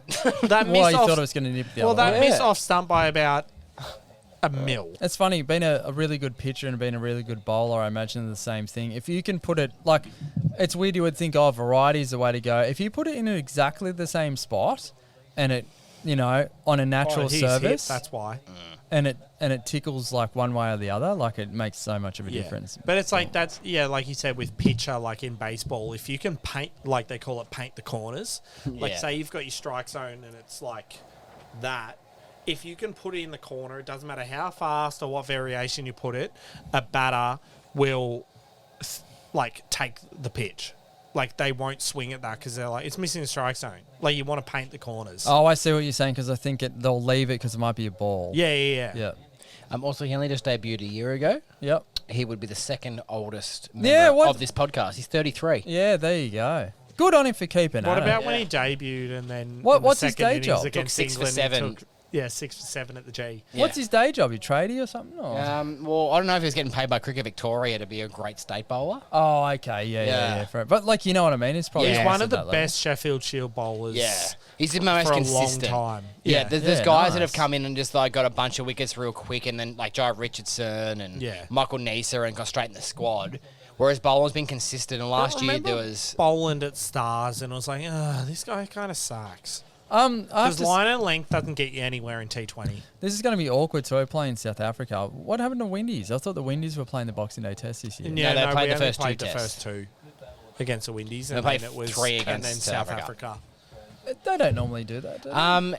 Whenever it's a year that's not against India or England. England, we sort of play 2 Okay. usually. All right, Two so- different countries. Well, last year didn't So we played 2 countries anyway, didn't we? Play Pakistan last year No, the year before. after the Ashes. So who did we? So Australia played Windies. So they played the Gabba and what? So they played the first test was No, it was in Perth and Adelaide. Perth and Adelaide. This is the game. And to let you that's know weird. about sport, and they're trying to blame the fact that the Australian players had an issue with Justin Langer, but the biggest crowd in Perth, I think, was 9,000. And they go to Adelaide, and they had like 30,000 the first day. And then they've gone to Brisbane, 30,000 first day. Okay. Yeah, so I think West Indies was Perth, Adelaide, then we've got Brisbane, and then Melbourne, and Sydney to finish it off. But I feel like as well, like people went into the summer and it was like the Australian cricket team's not really anything to be inspired about. Like they're all just guys. You know what I mean? Like, Yeah, no girls. Nah, people get mad at them for getting. Oh yeah, everyone's Langer mad at Pat sacked or Cummins something? because he didn't want to wear the jersey that had Alinta Energy Yeah, because it's mining. yeah Something to do with the something or other. environment. Yeah. And But at the everyone's same time, like, and we- that's why they're all like, "Oh, see, Adelaide has a massive crowd because Pat Cummins missed the test." And it's like, I don't know if that's a correlation. Yeah. What you bothers just me don't- though they is just went. that people have had an issue with like Cummins doing this, but there's other cricketers that have probably had like bigger personality issues that everyone's like, whatever. But as soon as like there's someone that's like a little bit more leftist, it's like, environment's important, like I want to make a stand, everyone's like, no, fuck the cricket team. Yeah, because all the people that like cricket are old people. Well, a lot of them are. I still think Test cricket's the pinnacle. Big Bash is fun. Of what? Cricket. Cricket. Yeah, 100%. Yeah. I have no interest. My only interest level of cricket is Test summers. I don't care. If they go over to South Africa in June, I could not give any fucks. I barely care about the BBL. I haven't watched a single ball of BBL yet. There's been some really And interesting stuff. I forgot to make a Supercoach team. Someone told me about that. Yeah. Crocky, Yeah. shout out. Yeah, shout out to Grocky. He comes in, he's like, "Oh, these are the points I got." And I was like, "In what?" He's like, "Supercoach." I was like, Supercoach. "Oh, is that a thing?" Yeah, I got pretty annoyed because I have no fucking interest in making like a like AFL is a stretch, and they're like, "Well, cricket." Like, what Well, about you want to know the cricket? most ridiculous thing is that they do fucking Supercoach racing, which is just Horse racing. horse races. How? I don't like. I don't want to bet money. I just want to bet my time.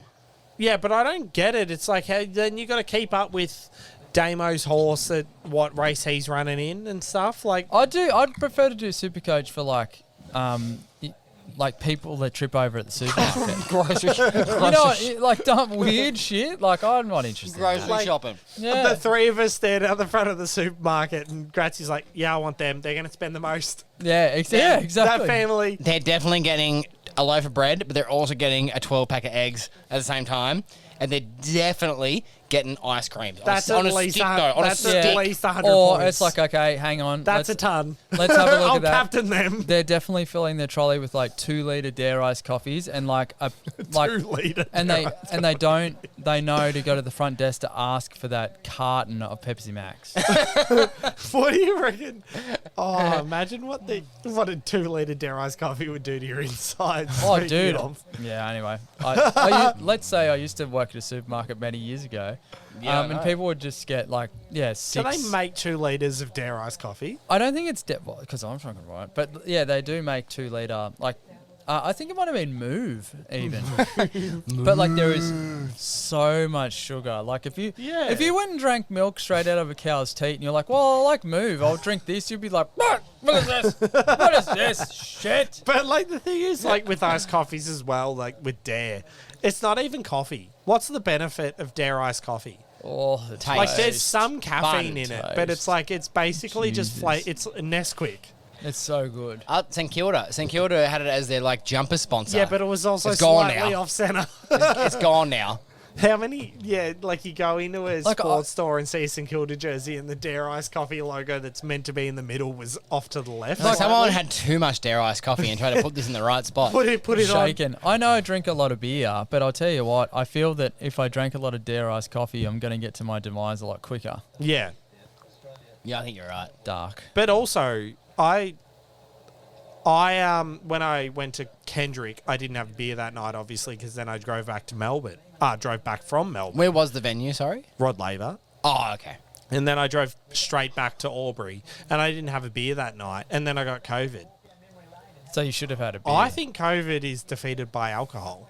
Yeah, I think so. Because too. I drink a lot of beer, and I didn't have COVID for 2 years. Yeah. And then the one day I don't drink beer and I get COVID. I actually heard on one podcast once that if you Joe Rogan? but with a doctor, What kind of doctor? Dr. Joe Fact-checking. Rogan. Fact-checking. No, he didn't say it. The Like doctor did. The doctor from Tom Segura's I joke don't know. where he's like, he's a doctor because he wrote DR period on his business card. But this guy said That's how that I knew he was a if doctor. you are in a situation where you think COVID is abundant, if you then snort betadine, so betadine's like this, snort betadine, You'll die. Within the- and so COVID can't get you. within a few hours of like exposure potentially to people with COVID, that because that's like an infection killer, that it will actually like give you a 70% better chance of not actually catching it if it's in your So if you're it's in there ready to go, it'll like stop it. every morning, so people are taking like vitamin C tablets.